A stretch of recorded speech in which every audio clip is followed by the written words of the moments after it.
this past 2 weeks that's just been like just like for fun, not movies, just like what have you been doing? Nothing. I play video games and I watch movies. Okay. And I go to work. I mean, I'm pretty much right there with you. I mean, I did spend a little time licking toilet seats and posting videos of it on Instagram. Well, I thought that was just a given. Yeah, so we're in the same spot. Okay, well that's good. Hey everyone, this is the Stagler. So glad you could join us. It's our second episode. Who would have thunk we'd make it here this far? Two. I mean, that's 100% more than we had before. We've doubled our podcasts. That's amazing to me. It's pretty good. So, besides toilet seats and all that, what movies have you watched? Well, this isn't really a movie. Okay. It's kind of a movie. It's a documentary about a movie. Which movie? This is the documentary about the creation of Roma. Oh, yeah, by Alfonso Cuarón. I have Roma on the Criterion collection. Sweet. And I slid it in the Blu-ray player a few days ago and watched the documentary about the making of it. Wow. It's pretty amazing. I took some notes of some things that I just thought were very interesting. Mm-hmm. One of the things was, remember the scene where they are outside and all the guys are like shooting the guns and they're having like the picnic or whatever? Wait. They're in the forest and the dudes are shooting the guns. Oh, yeah. Okay. They're just having a good time. Sorry, I was thinking about like the student rebellion. Yeah, it's like not that. It's like a 6-minute long take. Mm-hmm. They did 62 takes 62 of that scene, and I was just like, yeah, okay, 62 takes. And then there was this cute moment where they were just filming a scene in the house with like all the kids or whatever, and Alfonso Cuarón was ready to go over to the next scene and like do something or whatever, and one of the kids, like the little kids, like reminded him of something that he like totally forgot, and he was like, wow, thank you very much. This is very important. And I just thought that was cute. 80% of the furniture in the whole movie is real furniture from his family that they like shipped like to wherever they were shooting, and he put it in the sets. Why? I know. And everything that's not the actual furniture is like direct replicas. Right. That's very cool. That seems a bit overboard. It? That's the thing. It's like, this dude is crazy. No, you got to respect the dedication. I mean, I remember when we saw it, this was my takeaway from the movie right when we came out of the theater, was that this movie, I think I said it was a rocking chair. Or not a rocking chair, but it was like a chair, right? It was like this perfectly crafted, he used his hands, carved each angle of the wood, sanded it all down. It was like this perfect rocking chair, while like a big Hollywood blockbuster is more like a lazy boy. They make a lot of them. They're really comfy. You love to sit in them. But, this was a handmade, handcrafted, so much love put into this single chair. And that's what the movie felt like to me. Yes, I would definitely have to agree with that. Another little thingy is Cuarón didn't want any like references in his movie to like anything, even like a shot that they used or something. And there was a thing they had where they set up the shot and it looked great, and him and the DP were like, yo, this looks great. But then Alfonso Cuarón was like, it's kind of a reference to something, and I don't like that, even though they loved the shot they had. So they literally reframed the whole shot into something completely new because he didn't want it. Wow. And I was like, this guy is really going for it here. Even when he has the scene in the movie theater that just shows another movie. Well, Come on. And then this was the most interesting one to me. I thought this was super cool. Obviously, there's a very emotional scene in which the main character's child is stillborn. Mm-hmm. On the day of filming that, they brought Yalitza in to film the scene, and they thought she knew that she was like coming in and she was going to have a baby, but that's all she knew. She did not know anything else. Yeah. So her reaction is genuine, completely genuine. And it was like super intense watching it happen. And then afterwards, when they cut, she's like, I didn't know that it was going to be stillborn. And then Alfonso Cuarón like walks up to her and they share a hug and she's like crying. Right, And I yeah. was like, this is very emotional. And then It's like when they had the stillborn face hugger in Alien. Well, it wasn't stillborn, but same idea. right, in exactly. Alien. Same idea. And then there's this Oh God!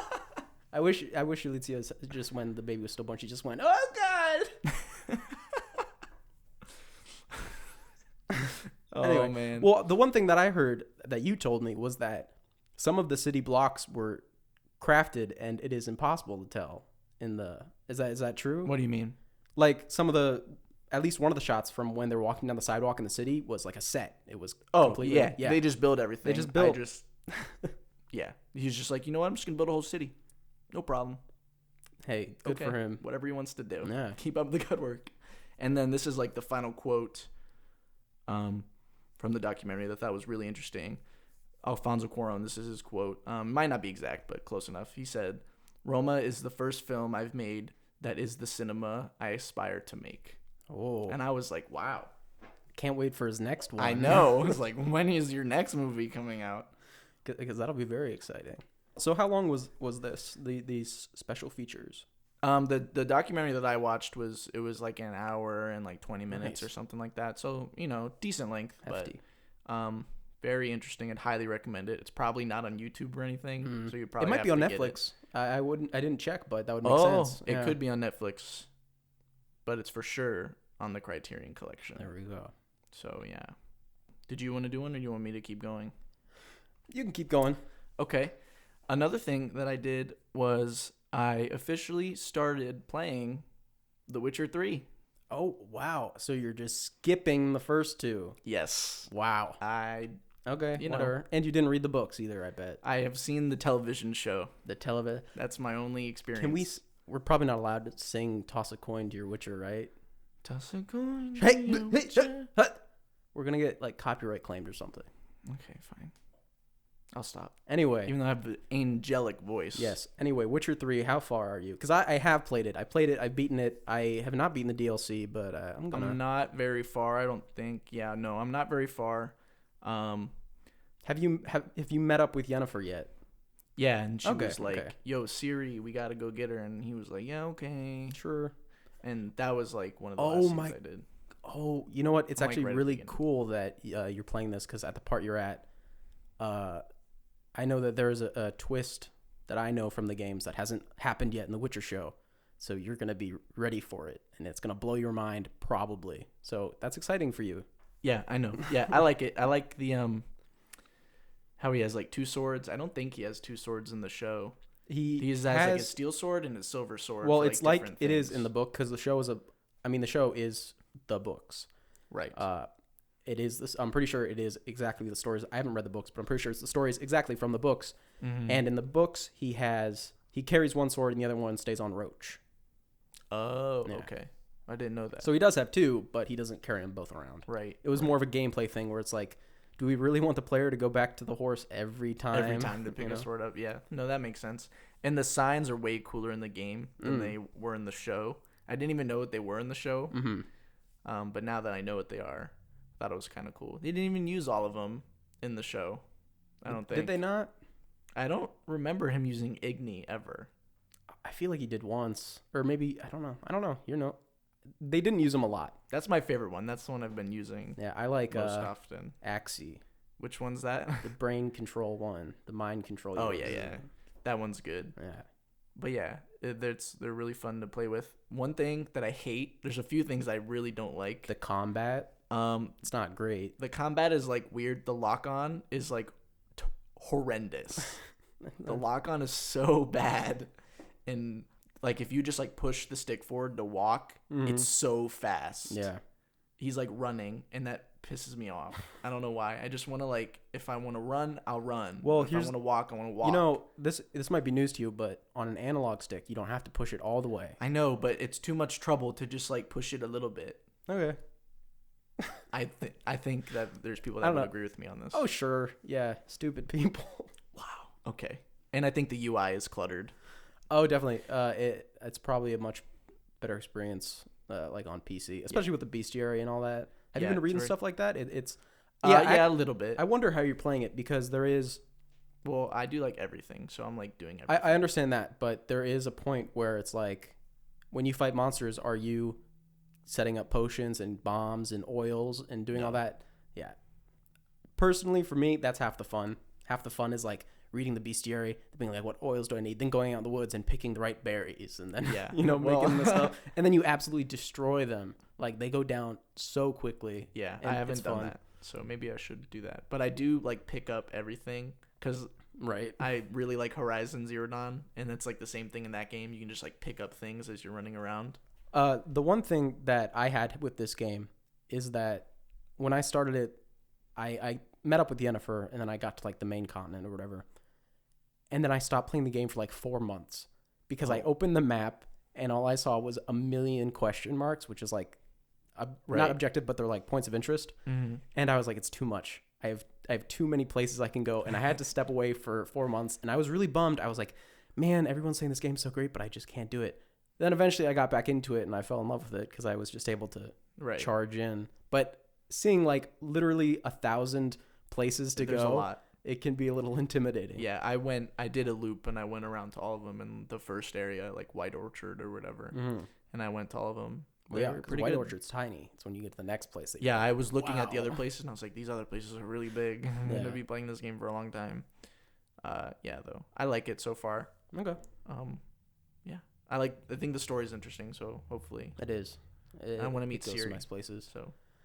Yeah, I only know her as the little girl. I've never met her when she's like a young adult. She's hot. Smoking. Okay, well, what else? Got anything else? My only other thing is Better Call Saul. Call Saul. Oh, well, I could do devs too. Well, I've seen Better Call Saul, so why don't we do devs first? Okay. Devs is now over. It is finished. How do I explain this? I'll preface it with the set and production design and the cinematography of this show are like absolutely top notch. Good.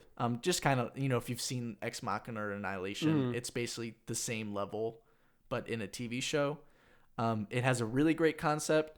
I think it kind of loses steam towards the end. It kind of gets a little repetitive towards the end. Maybe. Is it 8 episodes? It's 8 episodes. 8 episodes. I don't think it would be better as a movie, but I was thinking maybe if it was like 2 episodes like shorter or something, it might be better. But other than that, it is really great, and I would definitely recommend it to people that like sci-fi, or even if you're just interested in like really like in-depth, high concept type TV. I liked it. That's good. So no spoilers here. No spoilers. We won't go into spoilers because it's very recent. It is super recent. And then I guess I did have one more thing. Since from the last podcast I was watching Hunter x Hunter, I've officially finished Hunter X Hunter. No. It's Hunter x Hunter. Hunter x Hunter's stupid. Hunter x Hunter makes me think of Lolita. Okay, well no, because the main character is Humbert Humbert. Oh, well, that would make sense. Humbert X Humbert. Yes. It's very good. I understand why it's like one of the greatest. 3 times at the tip of the tongue, Hisoka. Sorry. Hisoka, that's a character. I know, well, I was making it because it's 3 times at the tip of the tongue, Lolita. Oh, okay. So I was making a joke. If anybody's read a book, you'd laugh. Wow. The book. Sorry, did I say a book? That was very rude. I meant the book. It has great music. The music, I'm still be jamming to that music to this day, even though I've only just finished the show like a week ago. It has really good action, and the animation is great. And I didn't know this, but now that I finished it, I do know the show is not over. What? I mean, it's what? It's over, but it was never like they finished this like arc or whatever. But there's still more to the show. I'm not. They just haven't done it. Like so there's more. The creator episodes? of the show just hasn't made it. Isn't he dirty? He like doesn't want to. What do you mean? Is he dirty? Isn't he a dirty man? Not dirty, but isn't he like a hoarder? Maybe, I don't know. He might be nasty, but he just like doesn't want to like make it anymore. Even though there's like a bunch of really great stuff like set up. Like there's this one side. What are you looking at a picture? Yeah, he's. Oh my gosh. He's not a good guy. No, he's a good guy. It's just it's messy. He's messy. Yoshihiro Togashi. Is that the guy? I guess. He's a messy boy. He's not even wearing socks. He's not wearing socks. Yeah, and there's a soccer ball on the floor, and it's like ripped up. I don't know what's going on. There's a lot happening in this picture. It's old, though, so maybe he's wizened up. Anyway, continue. Well, he hasn't, obviously, because he hasn't finished the show. Oh, yeah. But apparently it's like somewhere under the clutter. Thing, and everyone just like wants the show to come back so they can finish it. But I guess it's probably never going to happen, but maybe See, someday. The thing is, I feel like I hear that about a lot of anime, where it's like shows just keep going, or they just need to end. Like, because I feel like Berserk, I think that's like still going, and people are like, just come on, just end it, or at least just continue it or something. Like Boruto. Sure, yeah. But I think that's more people are like, stop hurting me. I have no opinion on Boruto. I saw a fight scene. It looked kind of cool. It's not good. Okay. It's supposed to start getting really good like right now. Time travel. But I'm not going to watch it because I don't care. So okay. That's how it is. So you're a fake fan. I got it. Yeah. So that's anime time. Yes. So all we got left is the BCS. Yeah. I'm so sorry about the timing of these podcasts because the finale is coming out in a few days on Monday. Yes. So by the time you're listening to it would be tomorrow. Yeah. And there's been 2 episodes since the last time. So right. We'll kind of talk about 2. So we'll be kind of a week behind on the whole series finale talk. So I apologize for that, but that's just how it shook out. That's just how it is. But Devs just ended like 2 days ago. So there you go. It works out for some things, not so much. This is just something that I'm going to say. I feel like maybe even the last 3 or 4 episodes, did the show just get grittier? It's coming here's the into thing. Form. I don't mean plot-wise. I mean, like, literally the coloring they're doing, like, after, like, the post and everything, I feel like they're just making it look grittier because... They probably are. Because it's starting to get to that moment where... So the 2 episodes that came out were Bagman and Bad Choice Road. Bad Choice Road. Yeah. We should obviously talk about Bagman first, I guess. Directed by Vince Gilligan. Good guy. He only has 1 misstep in his entire career. Pretty good. We won't get into that. So one day. Maybe one day. This episode was really good. Mm-hmm. It was very Breaking Bad. Yes, I think it was the first episode where I was like, "Oh yes, we are now in the Breaking Bad times." Yeah. You just got to take us to the desert, and we're ready to go. I thought a funny little thing from the episode is Saul's pee being in the Davison, Maine bottle. Yeah. I just thought that was kind of funny. The cinematography is obviously incredible. The stunt that they do at the end where they flip the car and like Saul's in the foreground and the car's in the background and you know that Saul's going to be okay because you've seen him in Breaking Bad, but your heart's like beating out of your chest. You're like, Mike, you got to kill this guy now. And then he shoots him and the car flips like 50 times. Mm-hmm. That is just amazing. Yeah, it's too bad that the car flipped and they just end up having to walk the rest of the way and drink his own pee. Here's the thing about drinking his own pee. That totally doesn't help, right? Bear Grylls did it. I saw it. I know, but wasn't the whole thing where that came out and then everyone was like, guys, no, don't drink your own piss. I don't know. Doesn't help. It's got to be better than nothing, though, right? Well, I always thought the thing was you piss on a rag and you put it on your head to cool yourself off. Not that you drink it, but you like put it on your head because you store a lot of heat, like your head or whatever. Or yeah, so you cool your head down and the rest of your body kind of follows suit a little bit, but not drinking it. Because drinking it, that just doesn't sound right. It's your waste. You're trying. It's waste. That's why you're getting it out of your body. Yeah. So why would you put it back in? Like that's the point of urine is to get it out. I guess. I don't know. I'm not a scientist. Because like if that's true, then why don't we hear about eating your own shit? It's like if you're hungry I mean, you probably wouldn't be shitting if you weren't eating. But nobody's ever said that. They're like, yes, in a survival situation, eat your feces. Okay, well, yeah, okay. I Googled it, and the first thing said that it's bad, so I'm just going to agree with the first thing that pops up when I Google something. Okay, well, we've officially debunked Better Call Saul. This show is terrible. For that, I take off 6 points. Yeah. I don't know. I don't really have too much more to say about Bagman. It's basically just, it was the best episode of the season at that point time. until this latest episode. Bad choice road. Bad choice road. Bad choices road. Bad choice road. Bad singular choice road. Singular choice. Wow. A lot happens. Yeah. In this, and I guess I'll just go right to the end of the episode. Sure. The final 10 minutes is literally one of the most intense scenes in like the whole Breaking Bad. That's like up with like Crawl Space. Oh yeah, yeah. And I'd have to agree. I was like shaking. Well, because the fear of the episode is that you have two characters that we know are going to be okay. Right. And then you have two characters that we don't know what's going to happen with them. And it's like both of these characters could go away in this scene. It was so terrifying when he knocks on the door and Kim goes to answer the door. I was like, she's getting shot right now. You thought it was just going to be off screen. Yeah. And I was like freaking out. And then we just have this incredible scene where it's almost like a court. It was almost like a court scene. Yeah, in a way. With the way that Lalo is like interrogating Jimmy. Mm-hmm. Tell it again. Tell it again. Tell it again. I paid $7 million for it. One thing, Tony Dalton, the guy that plays Lalo, yeah, he is really good. He might be one of the best actors on the show, I think, right now at the moment. Him and Ray Seahorn as Kim. They're killing it. Yeah, I mean, it was their scene, right? And the thing that, I mean, this is a little selfish of me, but when Jimmy was talking to him and explaining the situation or whatever, the whole time I was thinking, come on. You really don't think that a couple of knuckleheads with guns would shoot up a car and push it off a cliff?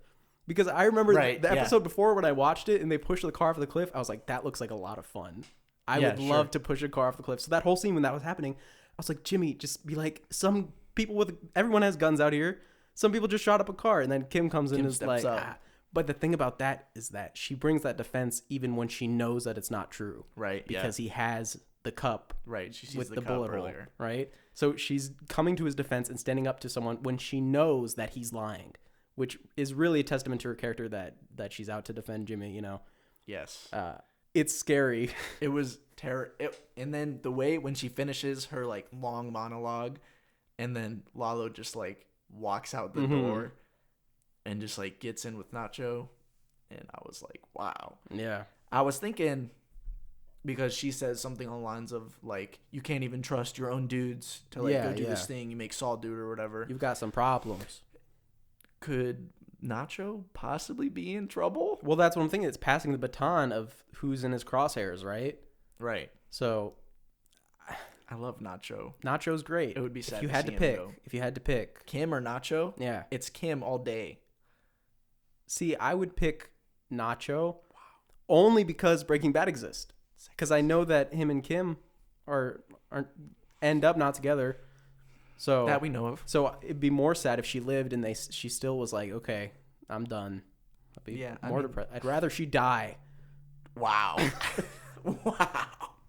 No, I want everyone to live, and I want them to retcon Breaking Bad and be like, oh, actually, they got married, and she was sitting in the corner that you never saw of his office in Breaking Bad. It just sucks. It sucks knowing that somehow she's not, something's gonna happen. Well, here's the thing: the finale is the next episode. Usually big things happen in finales, right? So who knows? Who knows where that's gonna lead? I don't know.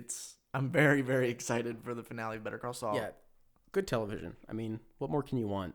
Yeah. One thing that I wanted to shout out, there is a podcast called Better Call Saul Insider. Gotcha.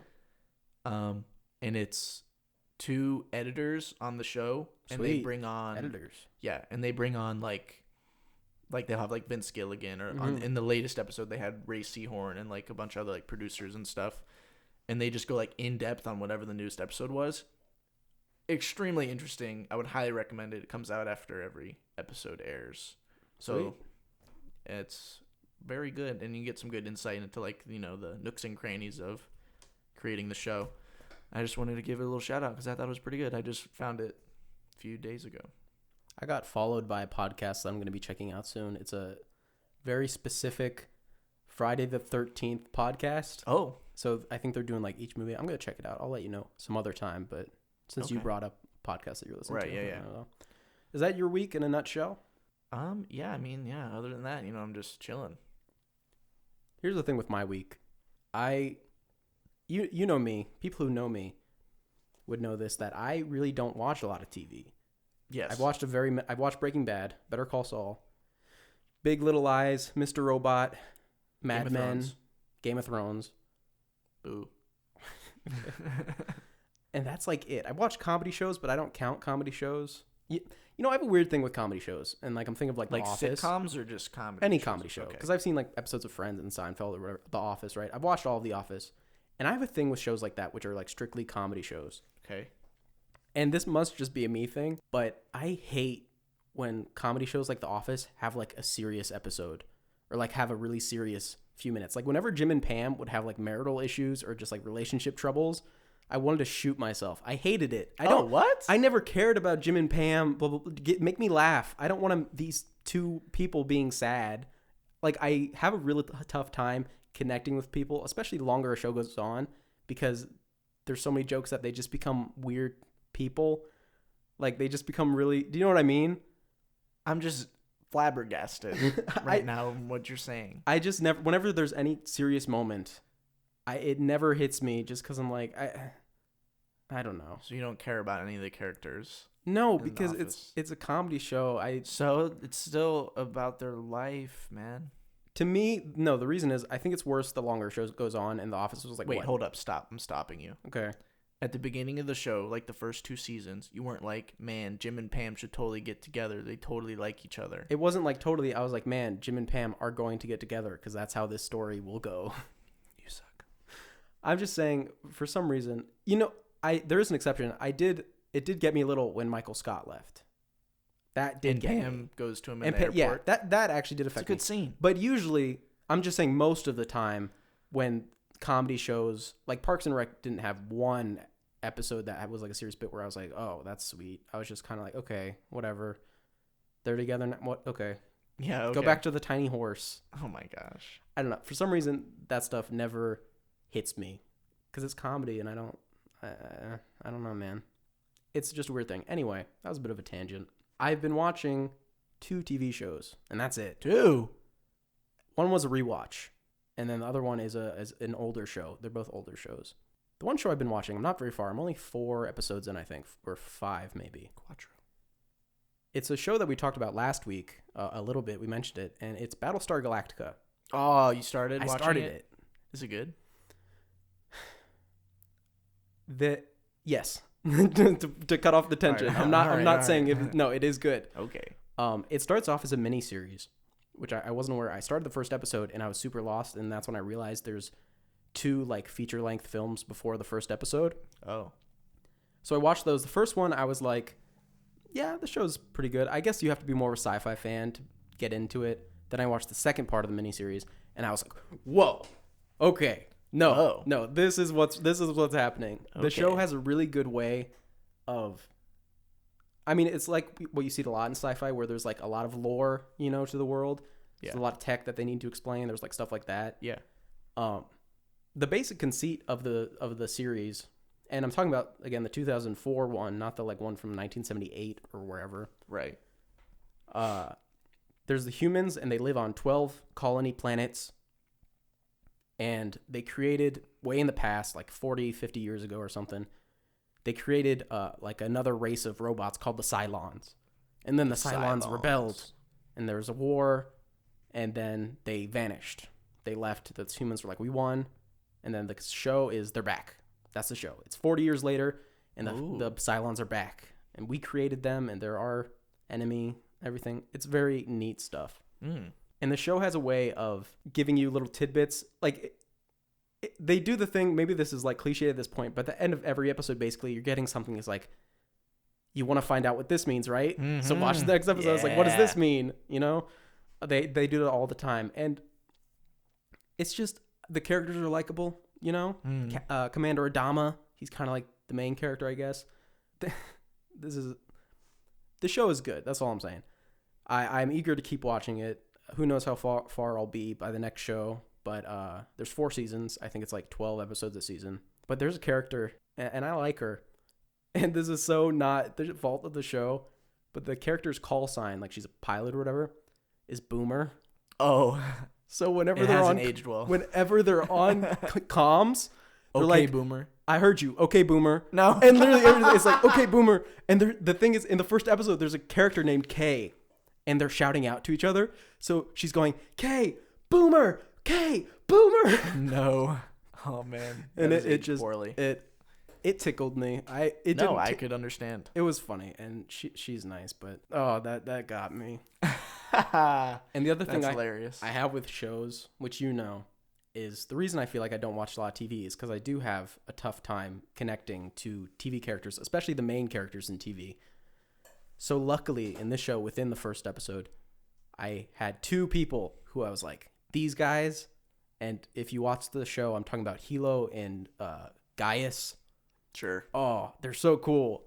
Especially Gaius. I like Gaius a lot. He's like the smart dude who, I don't want to spoil anything, but he's really smart. Yeah, don't spoil. And man, is he cool. He's got stuff going on with him. He's got like his own personal relations to the whole events, because he's not a military guy. He's like a tech guy. Yeah. Very cool character. I'm eager to see where his stuff leads because it could go a lot of places. Sweet. But yeah. Yeah, I'm definitely checking that show out sometime soon. Yeah, I feel like what you've told me about The Expanse. Oh, I love The Expanse. I feel like this is kind of a similar deal. Oh my god. You know? Watch The Expanse. If you haven't seen The Expanse, it's the best sci-fi show on television. It's so good. Please watch it. It's the best. I love it. If I end up really liking Battlestar Galactica, I might move on to The Expanse. Oh, dude. So. Oh! If you watch The Expanse, I will do something. Oh, okay. I don't know. You can make me do something. Like if you want me cut a finger off or something. Gotcha. I'll keep that in mind. Anyway, other than Battlestar Galactica, which is good and I'm enjoying, I've been rewatching a show, like I said, and I've been rewatching Twin Peaks, which you also haven't watched. With the original? The original Twin Peaks, the 90. Have you seen the new one, the David Lynch one? Well, here's the thing. That's the reason I missed out on the return. Twin Peaks: The Return. But I ordered the original series. I rewatched it these 2 weeks, and I'm starting tonight. I'm going to start because I can't wait. I decided to wait until after the podcast. Right. But I'm going to watch the whole return. Twin Peaks: The Return. It's supposed to be really good. It's supposed to be very David Lynch, which is awesome. Because the whole thing... How much do you know about Twin Peaks? Like nothing? Nada. Zilch. Okay, well, it follows Dale Cooper. Right? Dale Cooper. Dale Cooper, it's Kyle MacLachlan. He's a FBI agent. And he Is he comes... related to Sarah McLachlan? No, it's McLachlan, not McLaughlin. Okay. Anyway, he comes to town Twin Peaks because there's this teenager that's been murdered, Laura Palmer. And the whole show, at least the whole first season and then half of second season, is who killed Laura Palmer, what happened, right? It's very interesting. The town, the characters are all quirky, but, pretty likable. And what happened with this show was season 1 was like a pretty big hit. And season 2 came along, and the execs at, I think, ABC, the show was on, came to David Lynch and Mark Frost, the creators, right? Sure. And they were like, guys, you got to tell us who killed Laura Palmer. And they were really upset about it. They were like, that's kind of the point of the whole show. Like, once we do that, there's no more show. They're like, we don't care. People want to know this second season. You have to tell us. And so they did. And the show, season 1 to season 2, episode whatever, is, I think, really good. I really, really like the show. Mm. There's such an identity to it. And then after that is revealed, the show kind of, it doesn't get bad, but, it's just not what it was. And I think David Lynch even stepped away a little bit. Like, he wasn't as involved in the show. But he did come back, certainly, for the last episode, because the last episode is basically half just Lynch doing his thing. If you know anything about him, just this, it's not even like absurdist. That's the word. It's just absurdist imagery and all this stuff. And there's a line in it at some point where someone leans over and whispers into his ear, "I'll see you in 25 years." Oh. And and then, the show's over. And they actually got canceled, I believe, after season 2. It wasn't like a thing they're ending. It was canceled. And then 25 years later, Twin Peaks: The Return. Twin Peaks: The Return. Wow. I didn't know that. And I think it was on HBO or Showtime or Showtime. Showtime, I'm pretty sure, yeah. And I didn't have it at the time, so I kind of missed out on it. So I'm really excited to get back into it. I know nothing about it. I have zero spoilers for The Return, other than I heard it was mostly well received. It's supposed to be pretty crazy. Which is very exciting. And as far as I know, it's done. Like, there's no plans to return to it. There's no plans Twin Peaks, for The Return. The Return season 2. You know, as far as I know, there's nothing like that. I don't think they've said, like, this is definitely over, but I feel like the feeling in the air is it's done. What's happening? Triplet Peaks. Triplet Peaks. I mean, sure. That's the next one. Yeah. It's good. Along with that, I actually did watch one movie, and it is a prequel movie that came out 1 year after season 2 ended, and it's called Twin Peaks Fire Walk with Me. Okay. And I believe it's on the Criterion Collection. It is, I'm going to speak carefully. It is a movie, I think, I'm not in love with it, but I am in love with parts of it. There are parts of that movie which are like stellar, horror, unsettling, what is going on? Like, it's a thing that Lynch does. It's very Lynchian. Where when he makes movies, you can't look at them like you would a normal movie. Watching his movies is like, I think I saw this written somewhere and I really agreed with it. Watching his movie is like walking around in a room with the lights off. You have to feel your way through. You know, you can't use your sight. You just kind of got to into it. It's like, okay, chair here. Yeah, that's what is this? It's a coat. Okay, I'm good. Yeah. You know? And there's a kind of a metaphor that's running in Twin Peaks and Fire Walk with Me. And I don't want to go into it too much, even though it is old. I still like if you watched it one day, and if you spoiled the thing, it kind of takes a lot of the fun out of it. But there's a metaphor that's going on that in Twin Peaks, you kind of take it for what it is. Like, oh, the metaphor is what it is in the show. It's not a metaphor. It's just what it is. And it makes it more fun, makes it more lighthearted, you know, more fun to watch. Yeah. Fire Walk with Me refuses to let you, like, believe in the metaphor. It's like, no, this is what the metaphor stands for, and it's horrific. What actually happens in the show, because the show, obviously, is TV. They can't go too crazy with it. Yes. But the movie, rated R, you know, nudity, nasty, drugs, everything. They're going all for it, right? And the metaphor of, like, the bad things that are happening in the town and they're right in your face is like, oh, this is what we were talking about. This isn't actually this. It's what people are. You know, that didn't make sense. Sorry. Because I was about to say it. I almost said it on accident. But it's just a metaphor that it's like, where Twin Peaks is fun to watch, this movie is not fun to watch. You're like, oh my gosh, I feel so bad. It makes you feel bad. Yeah. You know, it's not fun time. And yeah, all I can say is if you like the original series, it's worth a watch. Don't expect as much happiness and jokes and everything. It is very serious. It's a prequel movie, so you just get to see how she got murdered. Does that sound fun? Yes. Okay. Well, maybe for some people that you shouldn't talk to or shake hands with, it sounds fun. Yes. But to normal people, it's horrific. And as far as watching stuff, that's all I did. But I did order a few things. I ordered them a while ago, but they only just arrived. Okay.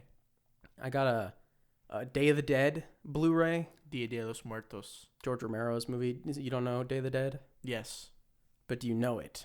I don't know. I haven't seen it. Do you know who Bub is? No. Oh, man. I'm sorry. Bub is so cool. Guys, if you don't know Bub is the best. Oh, he's so cool. I got The Many Adventures of Winnie the Pooh because I saw it for $2, and I was like, you know what? I need some Pooh in my life. Okay. Sure. And I imported from Germany a copy of Steel Magnolias. Okay. I've never actually seen the play. I know it's based off a play. I've never seen it, but it's a great movie. I love it. If you guys haven't seen it, check it out. Steel Magnolias or Magnolia Nostal. I think that's how it looks on the case because it's from Germany. Right. Yes, that would make sense. But that's all I've done. That's all I've been up to. Nothing too exciting. I thought it was exciting. Okay. Well. All right.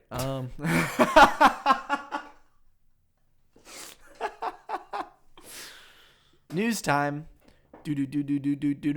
So tell me about Trolls World Tour. Guys, if you haven't heard of Trolls World Tour, you got to be living under a rock, because I'm telling you, Trolls World Tour is the current worldwide phenomenon. It made $50 million on its initial release weekend on VOD, went straight to VOD, and is hitting the big bucks. Parents, they're buying it. It's $20. They're like, $20. Boom. Put it on repeat for my kids all day. Yeah. All day. This Trolls is making mad cash. Have you seen it? No. No. I haven't seen Trolls World Tour. Wow. I haven't seen the first one, so I can't watch the second one. Yes, of course. Yeah, I don't know. I don't know. We'll see in the future if this kind of changes the way, movies will be released. You know what I mean? You think maybe like the old direct-to-video movies, we might see more companies and everything be okay with the direct-to-streaming stuff? Yeah, just going direct to streaming. I don't know. But, we'll see, especially for, like, kids' movies like Trolls, and like other things. Why not just, if Trolls made $50 million. Well, because nobody wants kids at the movie theater. Exactly, because they suck. And they're the worst. Except for the people, like, they buy candy, I guess, and stuff, and that's cool. Yeah. But I don't know. Another thing could be it made this much money because, everybody's at home. Mm-hmm. So they have to find something for the kids to watch. They can only watch Frozen 2 so many times. Right. You know what I mean? And the parents can only let them watch and hear it in the background so many times. I think kids can watch it forever. Show yourself. But adults are like, okay, if I hear Olaf want to die like any more times. So yeah, Trolls World Tour, worldwide phenomenon. That is all. That's good. We've got some more news going on. We talked about Better Call Saul. We did.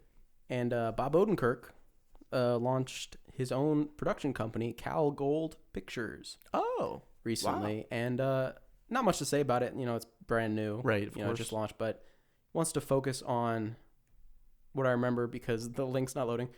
He wants to focus on impactful things, things that have a message that say something, Yeah. Because he was a writer. I mean, he is a writer, but he does comedy writing. So I think he's trying to step in more of a dramatic direction with his production company, and produce some groundbreaking stuff. And I'm excited to see it. Yeah.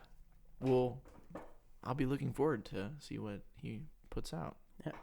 Speaking of exciting things. Oh, are you gonna do it? I'm gonna do it. I'm gonna do it. This is the most exciting thing ever, forever. I'm doing it. Do it. I'm gonna scream. Doing it. Oh. Dune. We got a kind of like a first look a few days ago. They're very good. There's images. Obviously, you can't see the images, but go look them up. They've got them up. These suits that they've got. I've never read the book, but you read about them. These suits are very cool looking. They look sweet. Yeah, they've got the weird nose things going into them. I'm so excited for Dune. Of course, we're talking about Dune by Denis Villeneuve, directed new by Dune. Yeah, yes. New Dune. New Dune. We talked about David Lynch. Of course, he did a Dune that was not very people didn't really well like received. it. I've never seen it because I've heard it wasn't very good, but I'll see it one day. Right. Apparently, it's notoriously very hard to adapt a novel. Yeah. Well, that's the thing that he's doing is he's not he's dooning. Is that he's not doing what David Lynch did. David Lynch, I believe, did the whole book in one movie. He's doing half of it. Yeah, I saw that. He's doing Dune Part 1 and then Dune Part 2 at some point. Dune Endgame. Yes, Dune Rise of Skywalker. Yeah. But the images, I mean, they look good. They look good. Well, these images are taken. It's like, oh, they're in a real place on Earth. Like, Yeah, I know. It's like the place that they're at is real. And I think Timothée Chalamet talked about it a bit where he's like, yeah, this place we're filming, you wouldn't think it would exist on Earth. It's crazy. And yes. This is something that's usually scary, but I'm not scared of it in this movie for some reason. Maybe that's naive. But generally, when you see a movie and it is so star-studded, there's so many stars. You're always kind of, but I don't know. Denis Villeneuve, has he ever had a misstep? In my opinion, no. In my opinion, also no. This dude is a legend in the making. Yeah, well, I feel like what more does he have to do? He might already be legend status. Like, he's pretty legend status already. But, I mean, But, like, who's in this movie? Everybody. I mean, literally, you can say everybody and people will understand. But I'm thinking Timothée Chalamet, right? Zendaya, Zendaya, I'm pretty sure it's Zendaya, Oscar Isaac, Jason Momoa, I forgot about Jason Momoa, Dave Stellan Bautista. Skarsgård, Dave Bautista, yeah, Josh Brolin, Javier Bardem. Oh my god, like it's so many people. It's insane. I don't understand. Again, it scares you that hopefully he can have these famous people be bit parts and that's it. You know, they don't all have to hog a ton of screen time, because that's usually what happens. Is you have all these characters who need so much screen time that it kind of tears the story apart a little bit. But he's dividing it into 2 movies, which is a smart move. I mean, I've heard you could divide it into like 5, you know? Right, yes. But 2 will work. We've been excited about this movie ever since we first heard about it. I'm so excited. I love Denis Villeneuve, so anything he does, I'm on board with. And I'm gonna read the book before it comes out, as soon as I'm done with the first Clash book. of Kings. Yeah. Because aren't there multiple? Yeah, there's like 5 or something like that. But I'm just going to read the first one because that's what this movie's about. See, here's the thing that I heard. I heard the book's not bad, but it's like badly written. Oh, what? I have not heard this. I've heard that it's a great world, it's great characters, great stories, but it's really hard to read because excuse the pun, it's so dry. Oh, wow. We went there. But like seriously, I've heard that just the way that characters are written and everything, and like perspective changes so often that it can be a really tough read, be a very challenging read for people. Well, I'll let you know. Yeah, you'll let me know. Yeah, okay. Oh, yeah. Ooh, Dune. Very exciting times. Watch out for Dune, everybody. Next we have something that I don't think you're going to care about at all, but I thought I'd mention it. Okay. Do you know the Animaniacs? No. Well, okay. Then just kind of turn your brain off for the next minute. My brain is off. Animaniacs revival to reunite the original voice cast, targeting fall 2020 premiere. Now, this is something that I believe we've known since like 2017. It's a cartoon that was back in the day, like Steven Spielberg's kind of like little project, I believe, or if it was his company's project or something like that. It's an animated cartoon of these 3 bunnies. I don't know what they are. I don't know what they are. But it's just their little adventures. And it was very meta. It was very like fourth wall breaking, you know? And it was a very well-received cartoon.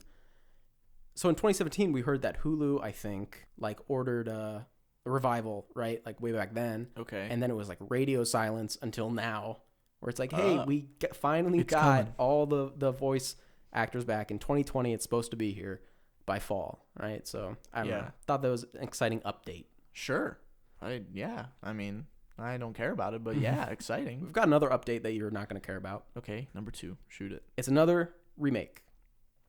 And great. Another remake. This is my favorite thing. We love it. We love Hollywood remake. But anyway. Okay, what is it? It's Hellraiser, which you also haven't seen. I don't care about Hellraiser. I'm sorry. You don't see, guys, he's like, oh, I like horror. I just haven't. No, he doesn't. Yes, you did. I'm interested in it. Okay, well, you said you liked it last episode, which I know was a lie. I'm sorry. Well, I didn't call you out back then. I like the movies that I've seen. Okay, well, you'd like Hellraiser.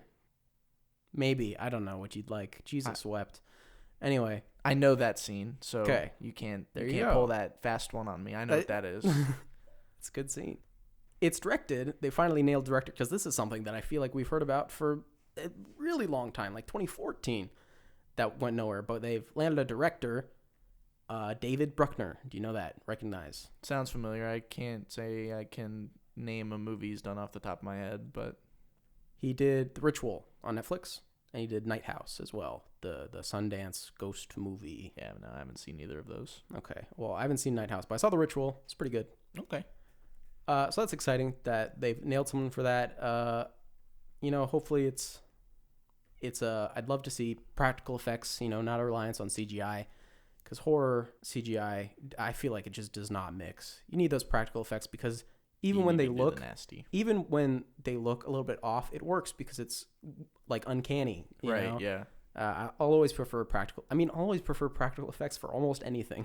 Right, yeah, like with Dune, they were just like, okay, we're going to another planet. Right, yeah. They did it. They just got in a spaceship, and they did it. Yeah, so everything you see in Dune is completely real. No CGI. Except they de-aged Timothée Chalamet to be 4 years old. Yes. Speaking of CGI, we finally got confirmation. Everyone was waiting with bated breath. It was a topic that went around for a long time, a rumor just a fart in the wind, right? Okay. But buttholes, they're real. The VFX cat's butthole cut. It was 100% real. And there's a quote here. Why are we talking about this? Because I just like this quote. Literally, I read this quote and I just. All right. So while the VFX artist said, when we were looking at the playbacks, we were like, "What the hell? You guys see that?" We paused it. We went to call our supervisor and we're like, "There's a fucking asshole in there. There's buttholes." The VFX artist continued, "It wasn't prominent, but you saw it, and you were just like, what the hell is that? There's a fucking butthole in there. It wasn't in your face, but at the same time, if you're looking for it, you'll see it."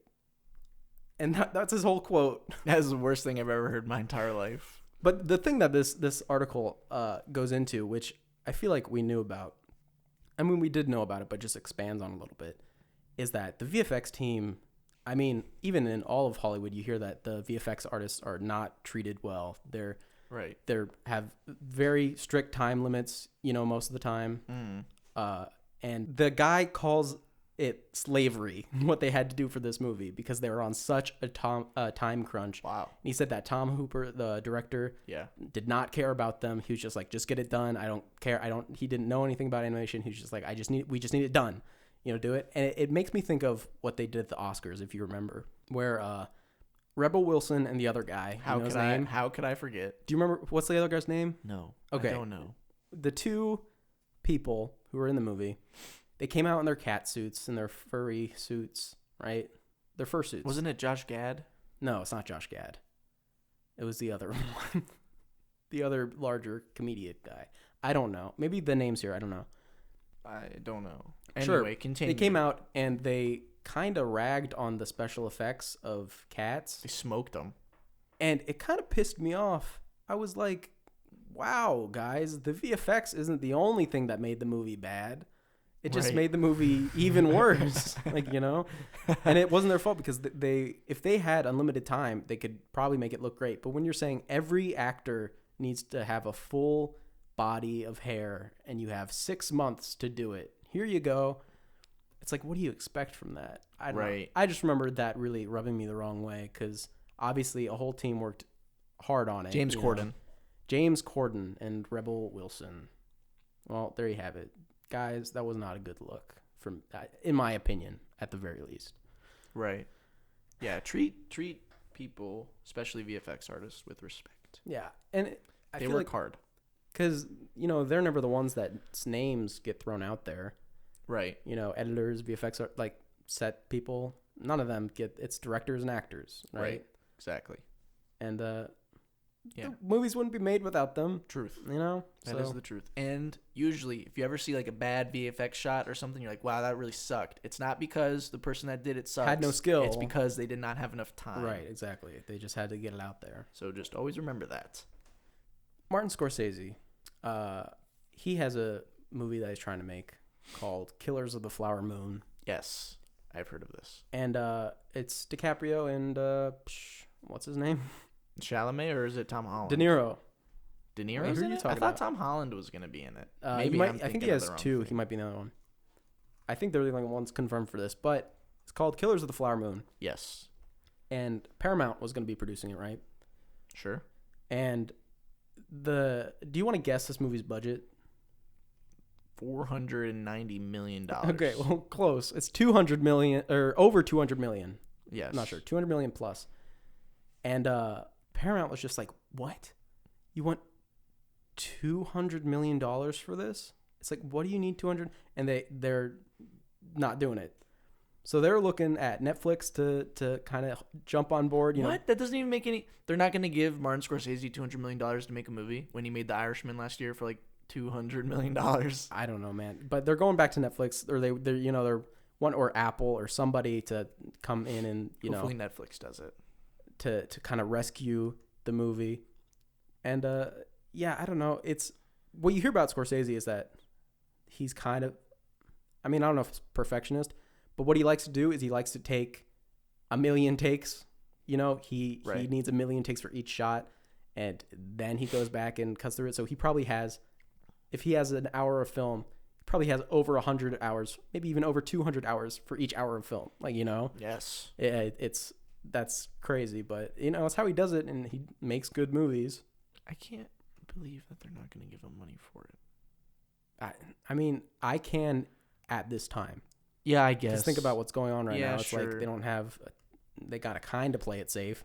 Because imagine if it actually flopped. Like, it won't. It probably won't. Probably won't. But imagine if it did, what a chunk that would be. Right, I guess, yeah. You know? The budget for The Irishman was $159 million. Right. This is more than 200 million. Yeah, but you know what else was more than 200 million? Avengers Endgame. But it's not the same movie. It's not the same crowd, you know? So, we'll see what happens with that. You know, it's developing. We'll see where it lands. Interesting. I just hope it gets made. That's it. Okay, hold up. Stop. I was just going to Avengers real quick to fact check myself. Sure. The budget for Avengers Endgame is $356 million. Nice. Yep, sounds That's about all right. I'll say. And it sucks.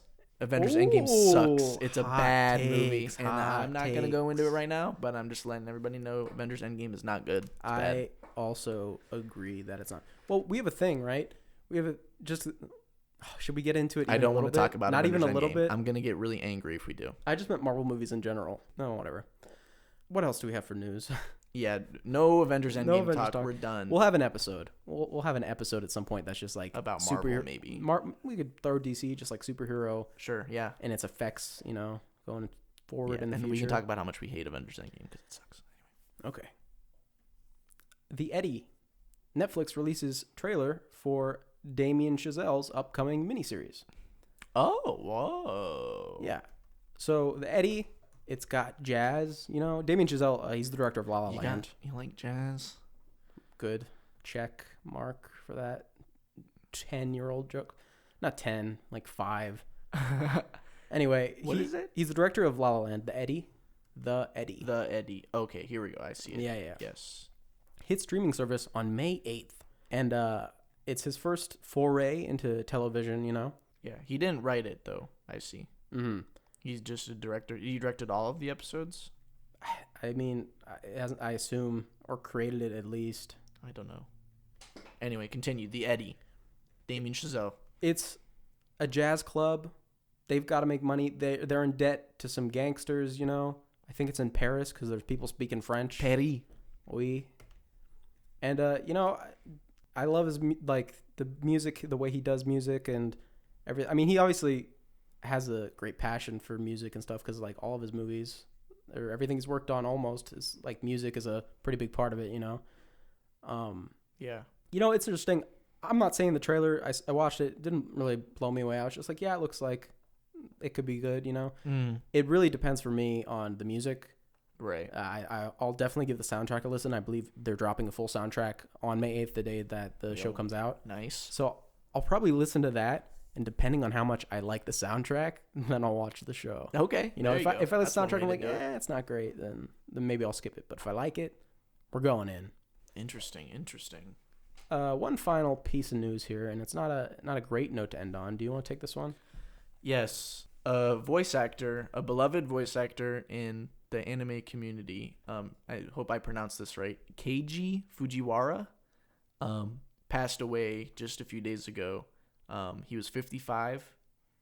He voiced iconic characters like Leorio from Hunter x Hunter, which I just finished. And Leorio is my favorite character. He did Hannes from Attack on Titan, which is obviously a huge show. And he also did Mace Hughes from Full Metal Alchemist.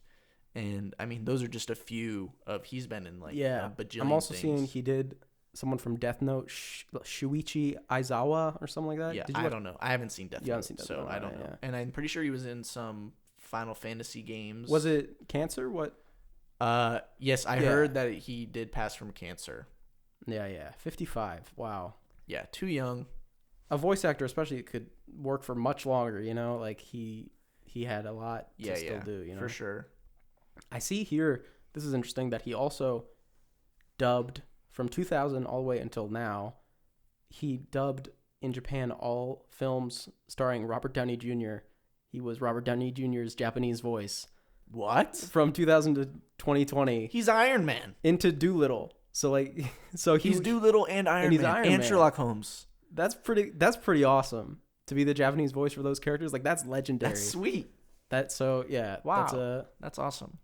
That's a sad loss there. Rest in peace, Keiji Fujiwara. Well, that means it's time for the spotlight portion of the show. And like we said last week, we're going to be talking about some streaming services. 4 streaming services. Which 4? We're doing Netflix, the Big Kahuna, the OG. You know it. You love it. Netflix coming in the red corner. In the green corner, we got Hulu. I would say, I mean, it's been around for a good time, but I'd say lately, it's really coming up. Hulu on the come up. Killing it. You better watch out for Hulu. And then in the light blue corner, we have Amazon Prime Video. Amazon Prime Video, of course, obviously. And then in the dark blue corner, we have Disney Plus, obviously, which is the baby of the lot. Yeah, the newest. Then we have what we're not talking about, HBO Max, which is just a little egg and sperm that have just come together. And in a few months, we'll have a little streaming baby. Yay! Yay! So let's start at Netflix because of The course. OG. Yeah.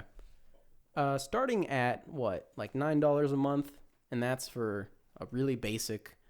Like I don't think you even get HD if you do $9 a month, and you can only. I don't know. I'm pretty sure it's like non HD, one stream at a time.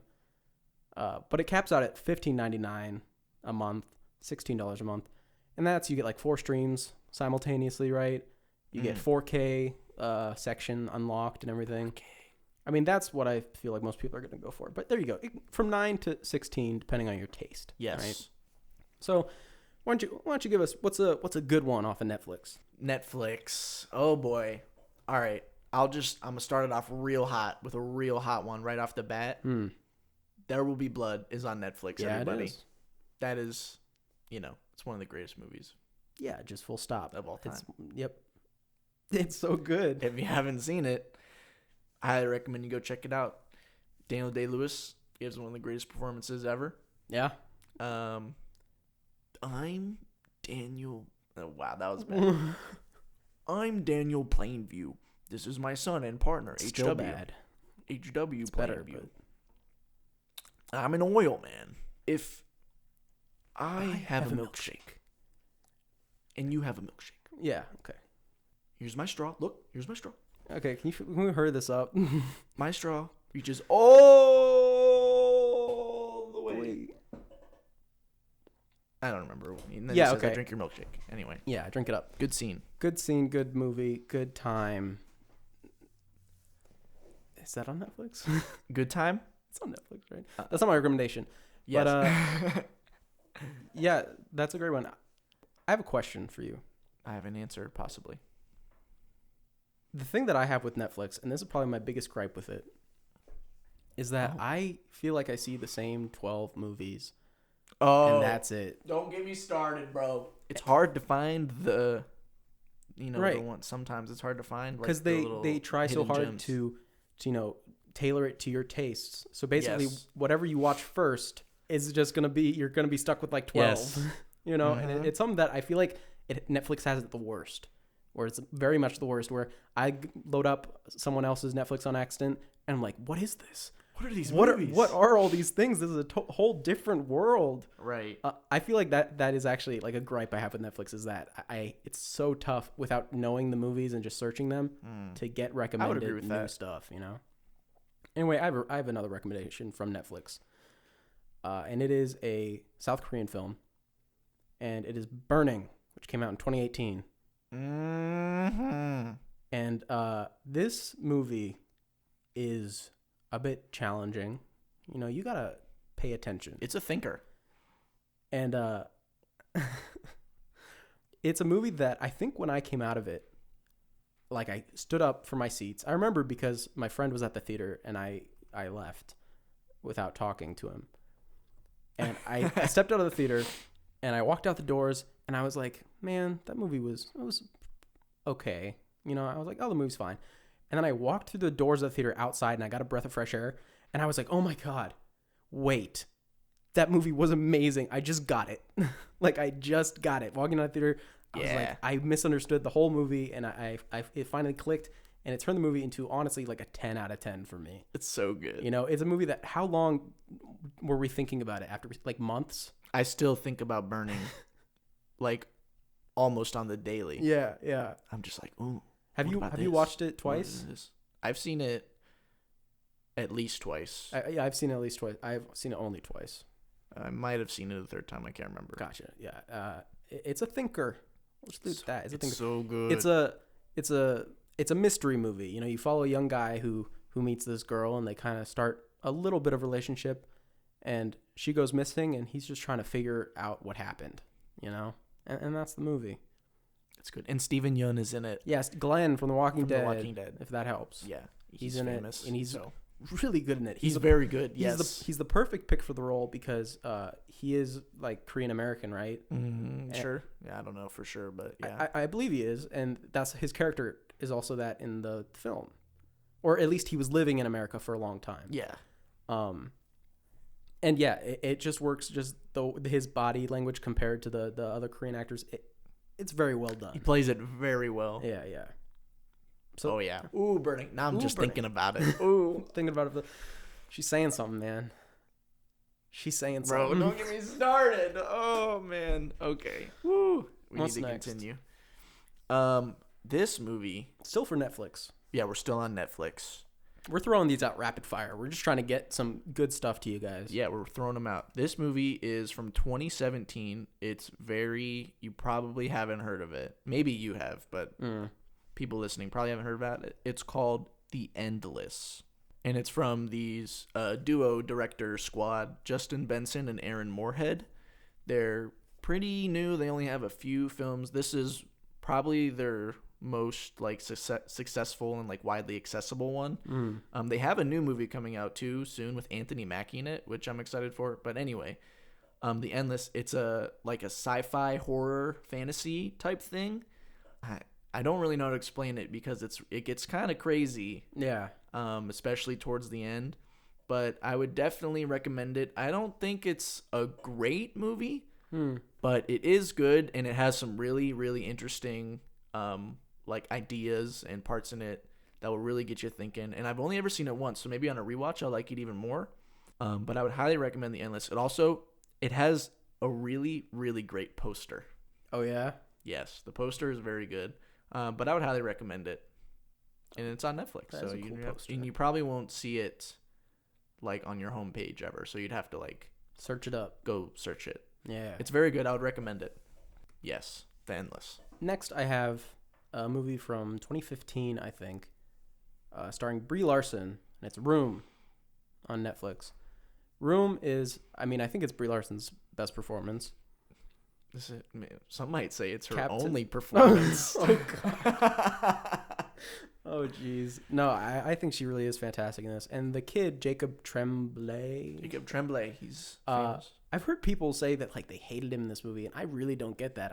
I thought he did a great job. Yeah, he's good. What do you mean? I think they're just like they hate kids, and they're like, "Why is the kid act dumb?" I'm like, "Cause he's a kid." Like what?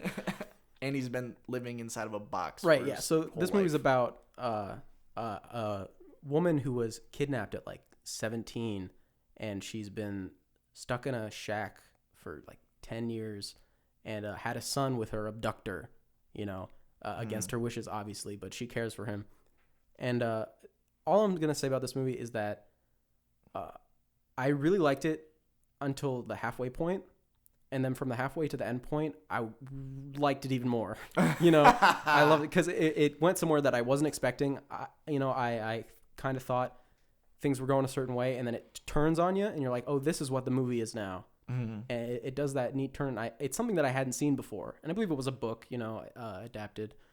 But I thought that was a really interesting turn that they did because I hadn't really seen people tackle that certain subject matter, before. Mm-hmm. But yeah, that's Room. Room is great. So one more for you from Netflix. One more. There's this movie, and it has Ryan Gosling in it, and the title of this movie is Drive. Oh yeah, I almost had Drive on mine too. Yeah. Drive. I mean, if you like driving, Yeah. if you like shooting, if you like Ryan Gosling, just like kind of like Blade Runner-esque Ryan Gosling, where he's just kind of like existing like in the these moment. things. You're gonna like Drive. Yeah. If you like Elevators. you're oh man, if you like elevators, wow, This will be your number is one. Drive the movie for you. Yeah. Even better than Hell. Or that's the Hell? Which one is it? Devil. Even better than Devil. Devil. I don't know about Devil. It's about the people. It's that a like an horror elevator movie, movie? so you wouldn't know. It's people. They're trapped in an elevator for the whole movie. Oh, I've heard of that. Yeah. I know what you're talking. Isn't it like the grandma? Oh well. Yeah. Spoiler alert. Yeah, I heard it was the grandma. But anyway, Drive is like Ryan Gosling is like he plays like a getaway driver, and he's a stuntman, a Hollywood stuntman. He's like a getaway driver at nighttime, And he's very cool. Yeah, he's super sick. He has a sweet jacket which you can buy on like Amazon or whatever. Very cool. And he gets in a little bit of trouble, and that's all I'll say. A little bit. Gets in a little bit, just a wee bit of trouble. Yeah. Also, another person in this movie, Bryan Cranston, is in this movie. He plays like a real small part, but he's in it. So if you like Bryan Cranston, Then this movie's for you. check out Drive. It's great. It's got a good following. It's got like kind of like a little like cult following for it. It's Yeah. it's a good one. Recommend. One last for me, which is a movie that I don't know if you'd hear about it anywhere else, but right here on the Stagler. It's from 2007, and I think I've talked to you about it before, but I didn't give you the full breadth of it, I don't believe. But it's got a nice title. It was a movie that I was just kind of scrolling. I happened to stop by it, and I saw the title, and I was like, you know what? I'm in the mood for a murder party. And it's Murder Party from 2007. Murder Party. And let me just say off the bat, this movie's not fantastic. It's not phenomenal. It's not great. It is maybe good depending on your taste. But it's at least fine, right? And it is a like dark comedy, kind of horror comedy thing going on. And it's very interestingly written. The basic conceit of it is that there's a guy, he's kind of a loner. He's got a cat, he likes his cat. Mm-hmm. And it's like Halloween, and he wants to go out to a party. He gets invited to a party. It's just this flyer just flies up to him. It's like, come to this party. Shows up, and it's like, oh, well, it's a murder party. So things aren't going well for him. It's a murder party. So he kind of plays a final girl, if you know what that is, the whole movie, which is a interesting thing with this band of people around him.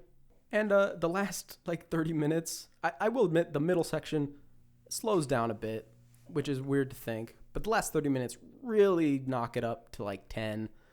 It's very fun. It's got B horror movie vibes, kind of, but it's not hokey. This movie's really earnest. That's what I love about it. It's so earnest. It feels like they were trying to make a good movie. Oh, does that make sense? But Sure. I think they succeeded.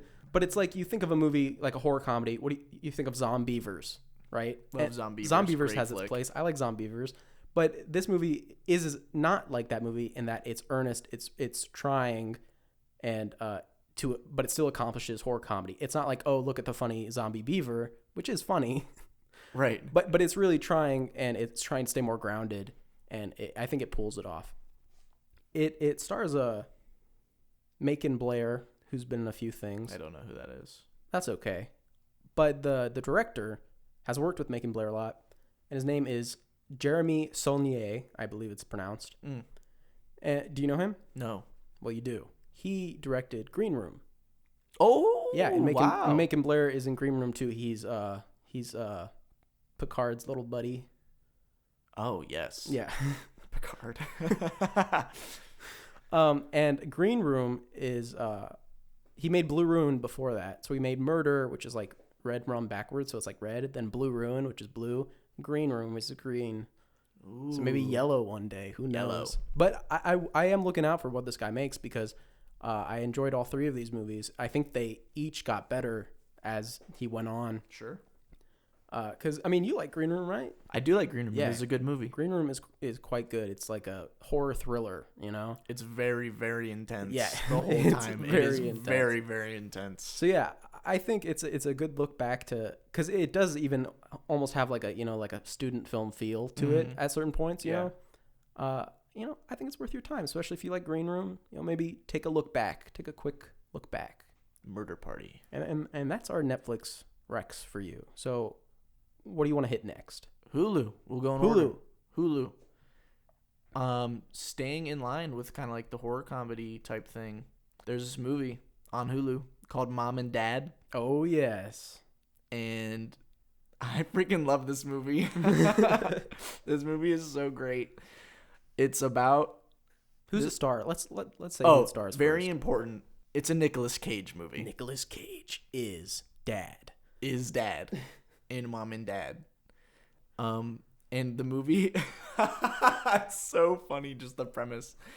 It's about something happens. It's not really explained. Yeah, but something. All of the parents on the entire planet go like crazy and try to kill their children.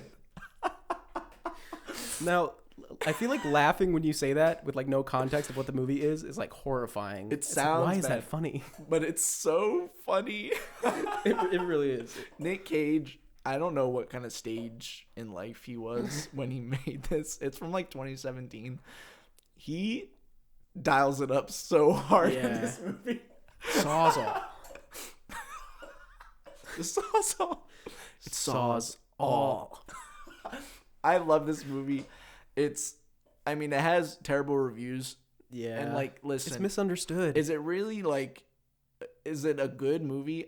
Probably not. But do I love it? And have I seen it like at least 3 or 4 times? Yeah. Absolutely. I can't get enough of Mom and Dad. You own it, right? I own it on Blu-ray. Yeah. I've seen it all. This movie is so good. Nick Cage is off the top. Okay. Just please watch it. It's so funny. Mom and Dad. Well, I forgot to mention. I feel like I should mention this just because we're doing this. Hulu, cheapest option you can get is $6 with ads. Which if you don't mind ads, yeah, that works. I think it's 12. I think it's $12 without. If you want to go, it is. Yeah. Do the ad list if you want my recommendation. I don't remember how much it is, and I don't have it in front of me. I want to say it's only like $14 a month, where you can like add Disney Plus and ESPN. Yeah, you can do like a bundle. Yeah, and then that's a pretty good deal. Right, you can have Hulu and Disney Plus and ESPN, but no one cares about that. But hey, since we're on the horror comedy train, why get off? Oh, we're keeping it going. Let's go. Choo choo. Zombieland. Ooh, the first one. Yes, of course. The second one we saw together, we thought it was pretty hilarious. I like Zombieland too. People be hating on it, but yeah, but the first one is also very funny. It is more like dramatic. Like Zombieland 2 is like straight comedy. Zombieland 1 still has like intense parts that they try to be like dramatic with it, And I feel like Zombieland 1 still has like heart to it. There's still like something to cry about.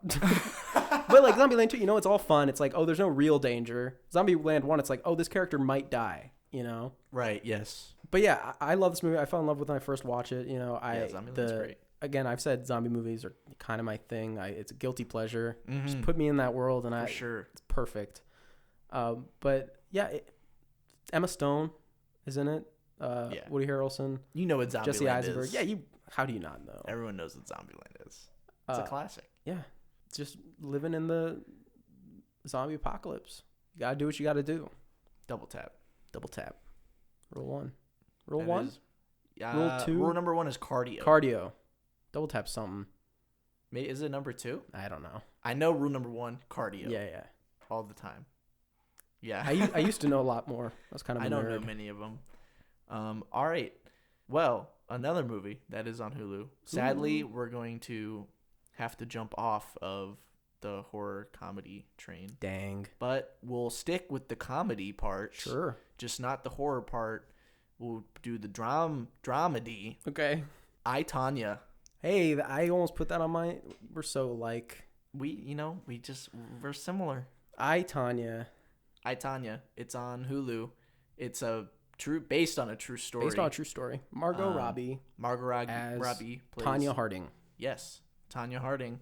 If you don't know, she was a ice skater who got in a little bit of a jam. Yeah, she was accused of having, I can't remember the other skater's name. Who can? But she gets like her kneecaps like destroyed by like someone like beats the crap out of her kneecaps. Isn't funny, but it is really funny in the movie, but so she's like accused of it, and it's just kind of about like her life and leading up to that point and then after, and it's just played really funny. Yeah. And Margot Robbie gives really good performance. Yeah, same with great role for her. I can't remember who plays her mom. I can't remember her name. Oh, no, I feel so bad. Yeah, we'll find that. But she gives Allison Janney. Allison Janney. Yeah. She plays the mom. She won an Oscar for that, for her performance. And I, Tonya, is just really good. It's really funny.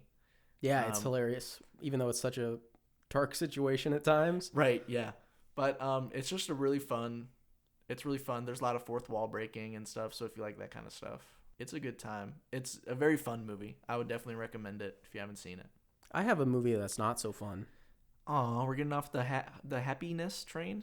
I mean, it could be happy from a certain perspective. And I'm talking about a Japanese movie because, you know, I like to bring in those foreign movies. Shoplifters. That's on Hulu? That's on Hulu. It's been on Hulu. No freaking way. Yeah, it's been on Hulu for a while. Shoplifters is an incredibly it's so sad movie. It's so sad, guys. It just follows a poor family who adopts some abandoned kids, basically, and they've got a shoplift to survive, and they just have a little adventure with each other. Yeah, you know, when your sole like purpose in life is to steal things in order to continue stealing things. Mm-hmm. Things don't always go so well for you or your loved ones. But the thing is, there is a really, even though it is a sad movie, there is a really underlying theme of like love, like what a family of people who are not related, you know, like these strong connections with people who aren't family, you know. Family that you choose. Right, exactly. It's definitely worth a watch. I watched it in a theater that was a hallway. And I really recommend if you can watch this in a theater that is a hallway. The hallway theater. It was literally like 7 seats on one side, 3 seats on the other, but it was like 30 seats long. Like it was so it's strange. Very unexplainable. I don't know. What's your last one for Hulu here? Okay, am I allowed to recommend a movie that I haven't seen? Yes, because I'm doing that later. Okay. I'm going to recommend a movie that I haven't seen. That movie is Looper. I haven't seen it either. From Rian Johnson. I don't think it's one of his earlier movies. It's not like an old movie by any means. It's like 2012, but it's like, you know, right when he was starting to, you know, kind of get into the swing of things with his career. And this is just the synopsis of it. In 2074. Hold up, let me start over. Okay. In 2074, when the mob wants to get rid of someone, the target is sent into the past, where a hired gun awaits. Someone like Joe, who one day learns the mob wants to close the loop by sending back Joe's future self for assassination. Cool. How was that? That was pretty good. Thank I liked you. how you made your voice kind of echoey somehow. Sometimes, you know, I can just do it. It's, you know, it's all in the That's a throat. good skill. Why are you recommending this without saying it? Well, funny you should ask. I watched a YouTube video like literally like a few days ago. Okay. And it was about Looper. It wasn't totally about Looper, but Looper was like a subsection of it, and it was about the use of visual effects in Looper, or I guess it would be the lack thereof. And it was just very interesting, and I was like, wow. I've always been interested in seeing Looper. But after watching that video, I got very interested, and I would definitely be checking it out hopefully soon. And I'm just going to recommend it to other people because it has good ratings. Yep. So, you know. Everybody can't be wrong. Exactly. And it's about time travel. And I know time travel is very touchy. You like time travel stories. I'm surprised you didn't mention Dark for Netflix. Well, yeah.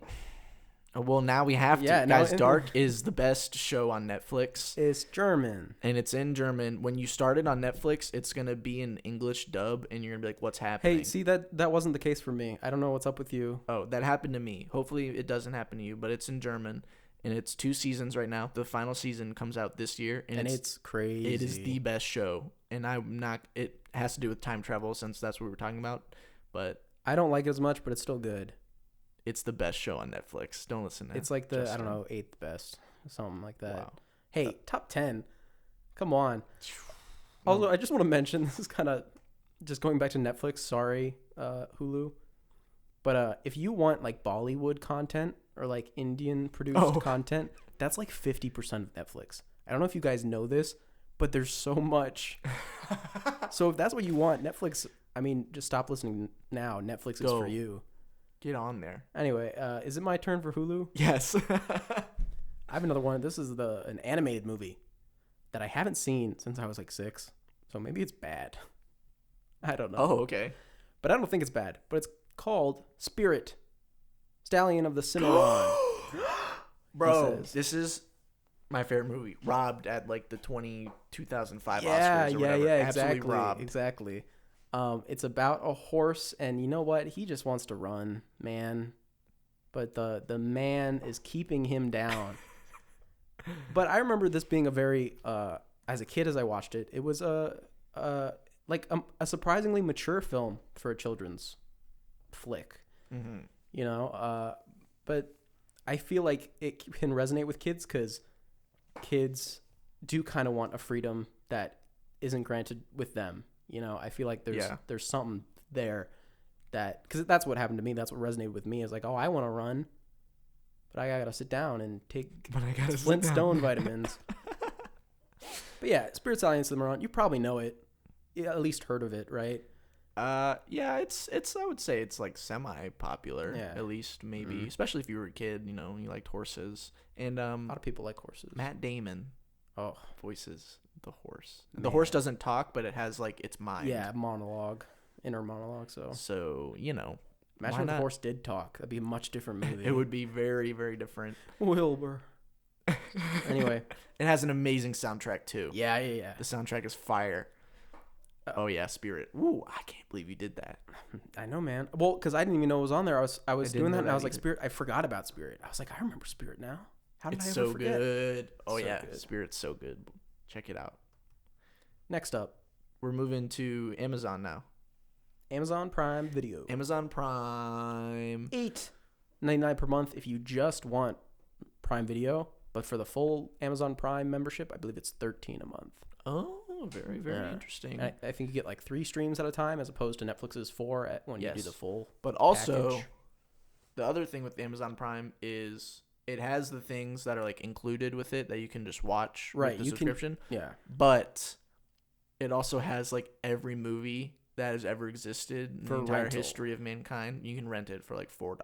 Yeah. Which is a pretty big up. Yeah. So Amazon Prime, kind of cheating. A little bit.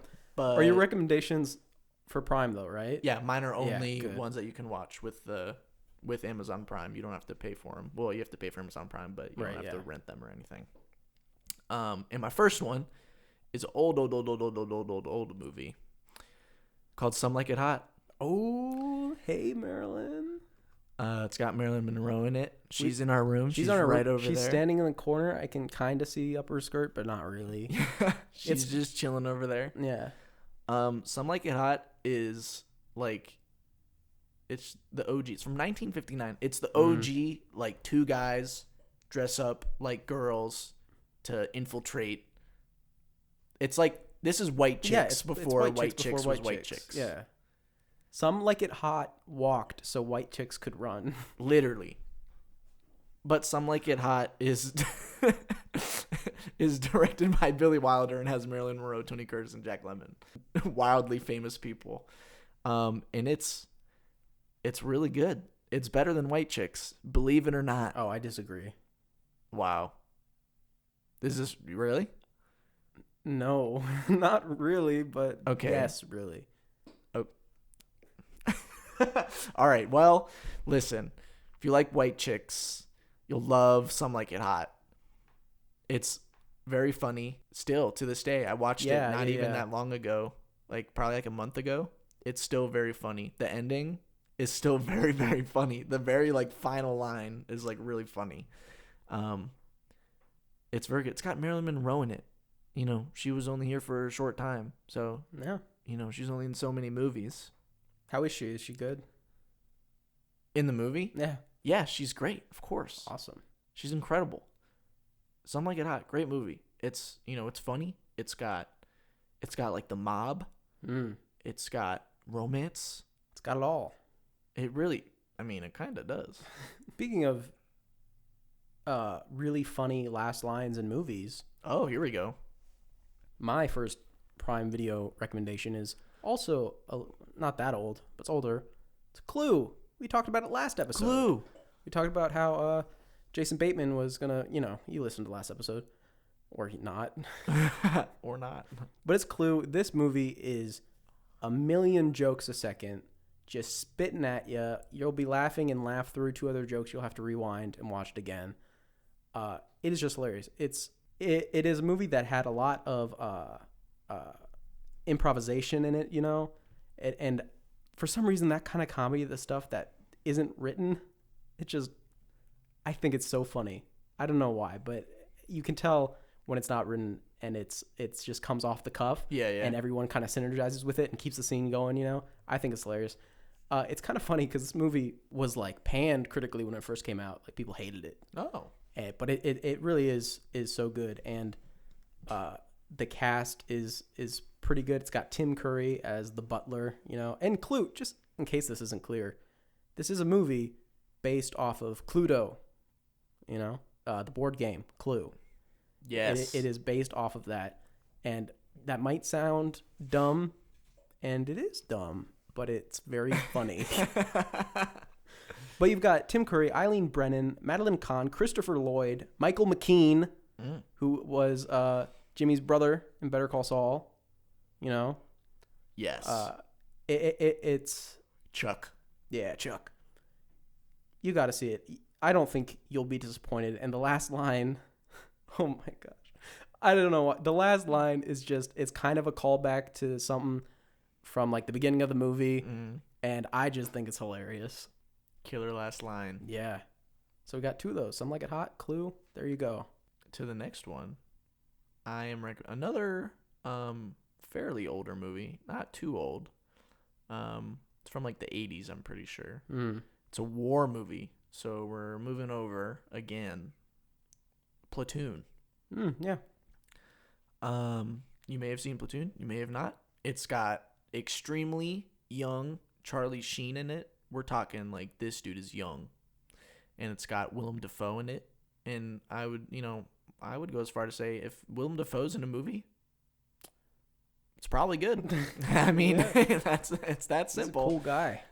Platoon is very. This is not a happy movie. Also, it's about Vietnam, so it's very, very intense, very gritty. Yeah, usually movies about Vietnam, they're really lighthearted and funny. Right. Yes. This one is kind of different in that way. Right. Yes, lots of nastiness going on in Platoon, but it's very good, very well made, and it's one of the all-time great war movies. Yeah. Speaking of Willem Dafoe, ooh, how's this? We're working it. This is a pretty new movie. I think it only came to Prime last week. What? This is The Lighthouse. Oh, The Lighthouse. Why'd you spill your beans? Hark, Triton. No, don't. Do not do that. This is Lighthouse. It's a horror movie from Robert Eggers, right? Robert Eggers is his second movie. Yeah, he did The Vavitch. Which is on Netflix. Yeah, I almost recommended that from a Netflix, but I thought 2 would be too much. Right, yeah. Watch The Lighthouse, Witch. Robert Pattinson and Willem Dafoe, and that's it, really. It's just them. That's it? Yeah. And it is a horror movie that goes off the rails. You could say that. Yeah, I mean, he turns into a dog. I know. That's pretty crazy. And you think that's a spoiler, but it's really not. But yep, that happens. And it's a horror movie that isn't afraid to cut the tension during the day. Like, it's horror at night, and during the day it's almost like a buddy movie. It's really funny. Yeah, it is It's the funniest really horror funny. movie that isn't like a horror comedy explicitly that I've ever seen. Yeah, it is really funny. And not to mention that it's in black and white, so hopefully that does. I mean, I know a lot of people. in 4:3 aspect ratio. Yeah, in 4:3, because black and white is like subtitles for like, oh, it's in black and white. Oh, I can't watch it. Right. It's like yeah. a subtitle freaking weird. thing. You're a weirdo if you're like that. You're weird, not us. Okay, Mm-hmm. I need my 4:3 black and white movies now. Yeah. Anyway, beautiful. It's beautiful. Oh. And the Yes. lighthouse that they are in was actually constructed totally for this movie, and then deconstructed as soon as it was done, and not like you could tell, Which is a shame. Yeah, not like you could tell, but yeah, it's worth your time. It's really good. Is the definition of a trip. You know? It's bro. If you watch this movie while you were on some stuff, I can't even imagine. Probably not well. I can't even imagine what that experience would be like. How long have we been recording this podcast? I don't know. 2 weeks. Oh. Oh, you got me there. You got me. I got you there. So what's your last one here for Prime Video? All right. I'll continue the horror train Sure. with another second feature. Oh. It goes by the name of Midsummer. Oh yeah. Midsummer, also a horror movie directed by Ari Aster, which also just happens to be his second flick too. And A24. And it's A24. Midsummer was fairly popular, more popular than The Lighthouse, I would say. Yeah, Because it got memed a lot, Mm-hmm. which it's got good memes. It's got the good memes, I'll be honest. You need memes. It's how Trump got elected. Exactly. I don't think that Midsummer is better than his first flick, Hereditary. Yeah, I agree. But it's still very good, very interesting. It's a horror movie that takes place completely in daylight at all times, basically. Wait, before you continue, I do. No, I'll get back to it at the end. Continue. I'm sorry. Okay. It takes place basically completely during the day, and like it's super bright. Yeah. And everyone is like tripping balls like the whole time, and it's like really strange. See, this is a movie probably awesome. Maybe not awesome, but yeah. Yeah, I don't know about something. awesome, but It'll be at least be interesting. You'll be like, It'll add another layer to your experience. right, exactly. And it's very good. And apparently there's like a director's cut of it, which is like 3 hours long. Oh. Which is apparently pretty good also. And Florence Pugh, who's the lead, right? She's great. It's really great from her in this. I actually felt that she was so much better than everyone else that it kind of hurt the movie a little bit because she was so much better. Right, yeah. You know? Okay, yeah, I could see that. Question. Answer. Robert Eggers, Ari Aster, head to head. Who do I got? If I had to choose right now? If you had to choose. If one of them had to die and never make another movie? No, if one of them had never been born. Oh. Between the two of them. Would you rather have Hereditary, Midsummer, or The Witch and The Lighthouse? This sucks because I would take Hereditary and The Lighthouse. Exactly, that's what I was thinking. But I can't do that. But I personally, I'd have to go with Robert Eggers just because I feel like, and this is going to sound so mean, but Hereditary to Midsummer is a step down, where The Witch to The Lighthouse is a step up. Right. Yes, You know? that would be true. The Witch is still great though. Yeah, The Witch is good. So is Midsummer. I love Hereditary, but I think I might have to go Robert Eggers with you Nice. too. Just because The Lighthouse is good. Yeah.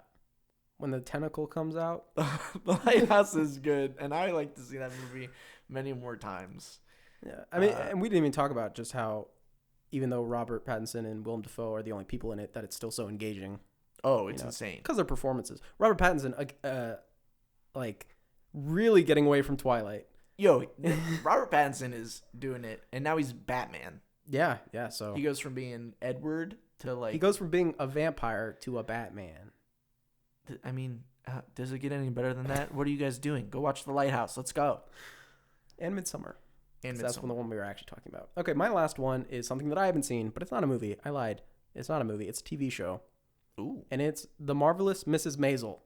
Oh. Which everyone's talking about anyway. Right? I've seen one scene from this show. Here's the thing. I've seen multiple scenes from the show. Never a full episode. But every time I walk through the room and, maybe I'm in the kitchen, I'm getting something to eat, and I just hear it and I just stop and I watch the show for like a minute. You know, I'm really engaged, and I have no idea who the characters are or the Right. context of anything, but it always makes me stop and just watch a little bit, and I enjoy what I see. And I feel like on that alone, that I can come in at a random time on a random episode and be engaged with the show. I find that really impressive. Yes. So yeah, I'm planning to watch that. It is, I mean, it's awards and everything. Everyone says it's good. I 100% believe it because of how it can grab you so quickly and invest you in these characters that I know about. She's like a stand-up comic, I think, and Yeah, she's I just have trying no to make idea. it. Because I saw her do one of her stand-up bits, and I was like, hey, this is actually kind of funny. Nice. I'm excited. But yeah, I'll check that out, so you should too. Absolutely. Before we go to Disney Plus, I want to Okay. plug The Expanse again. Guys, The Expanse is on Amazon Prime. I know we talked about it earlier, but you should totally go watch the show. It's really good. Mr. Robot, the first 3 seasons are on Amazon Prime as well. True. Yeah. And Fleabag. Fleabag is on Amazon Prime, also a very good show. Recommend. You did watch that? Yes, I've seen Fleabag. It's very good. It's only 2 seasons, and there's literally like 6 episodes in a season, so it's like 12 episodes altogether, and the episodes are really short. They're like 25 minutes, and then it's over, and you're like, I'm really sad now because I liked it. Gotcha. Disney Plus. Disney Plus. $7 a month, Yes, unless you get the Hulu bundle, which is a pretty which is good. big The thing, Hulu yeah. bundle's pretty good. Yes, it's very good. especially if you like sports too. And of course, I mean, you know Disney Plus. It's got Disney. It's got Marvel. It's got Star Wars. It's got Pixar. It's got National Geographic. Yeah. I mean, what more could you want?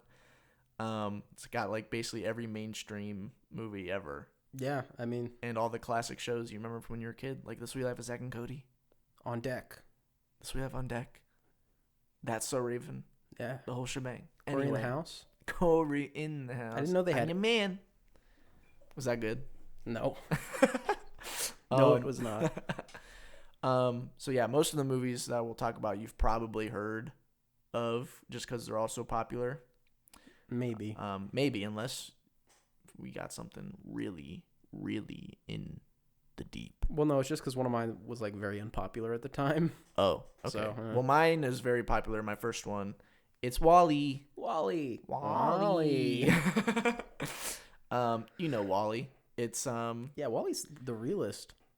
yeah. In my opinion, it's not my favorite Pixar movie. Okay. But I think it is the best Pixar movie. What is your favorite Pixar movie? My favorite Pixar movie is Up. Up's pretty good. So, yeah. But Wall-E would be my second favorite, even though, you know, basically Up and Wall-E are like flip-flopped. Okay, yeah. I think Wall-E's better than Up, but I like Up more than I like Wall-E. I like to imagine that Up is a prequel to Wall-E, Oh. and that he gets his brain transferred into Wall-E. There we go. Now we're talking. Yeah, you know Wall-E. It's great. It's a love story, and it's absolutely beautiful. It's very sweet. 2 robots fall in love. It's crazy how long they went with no talking, and people still liked it. Isn't that insane? Yeah. They really brought people around on it just from visual storytelling and all that. It's like, I don't know. It's literally like part of the movie is like a silent movie. What the heck? Yeah. It's so good. Wall-E's so yeah. good. I have another animated movie too, because I mean Disney Plus. There's a lot of animated Lots stuff of on there, right? animation. But this is the one I was talking about. It's unpopular, and it's a movie called Oliver and Company. Yeah, I have no idea what that is. You have no idea what that makes me so sad because I loved this movie as a kid. I'm sorry. It came out in 1988. I watched it like on repeat at points because I like cats and I like dogs. And this movie is about a cat and a dog who the cat gets like abandoned and he joins a gang of dogs, you know, of stray dogs, right? And they just hang out and they have adventures. And then he meets like a little girl Okay. and stuff and they have fun times. But it's the dog is Billy Joel, like the musician.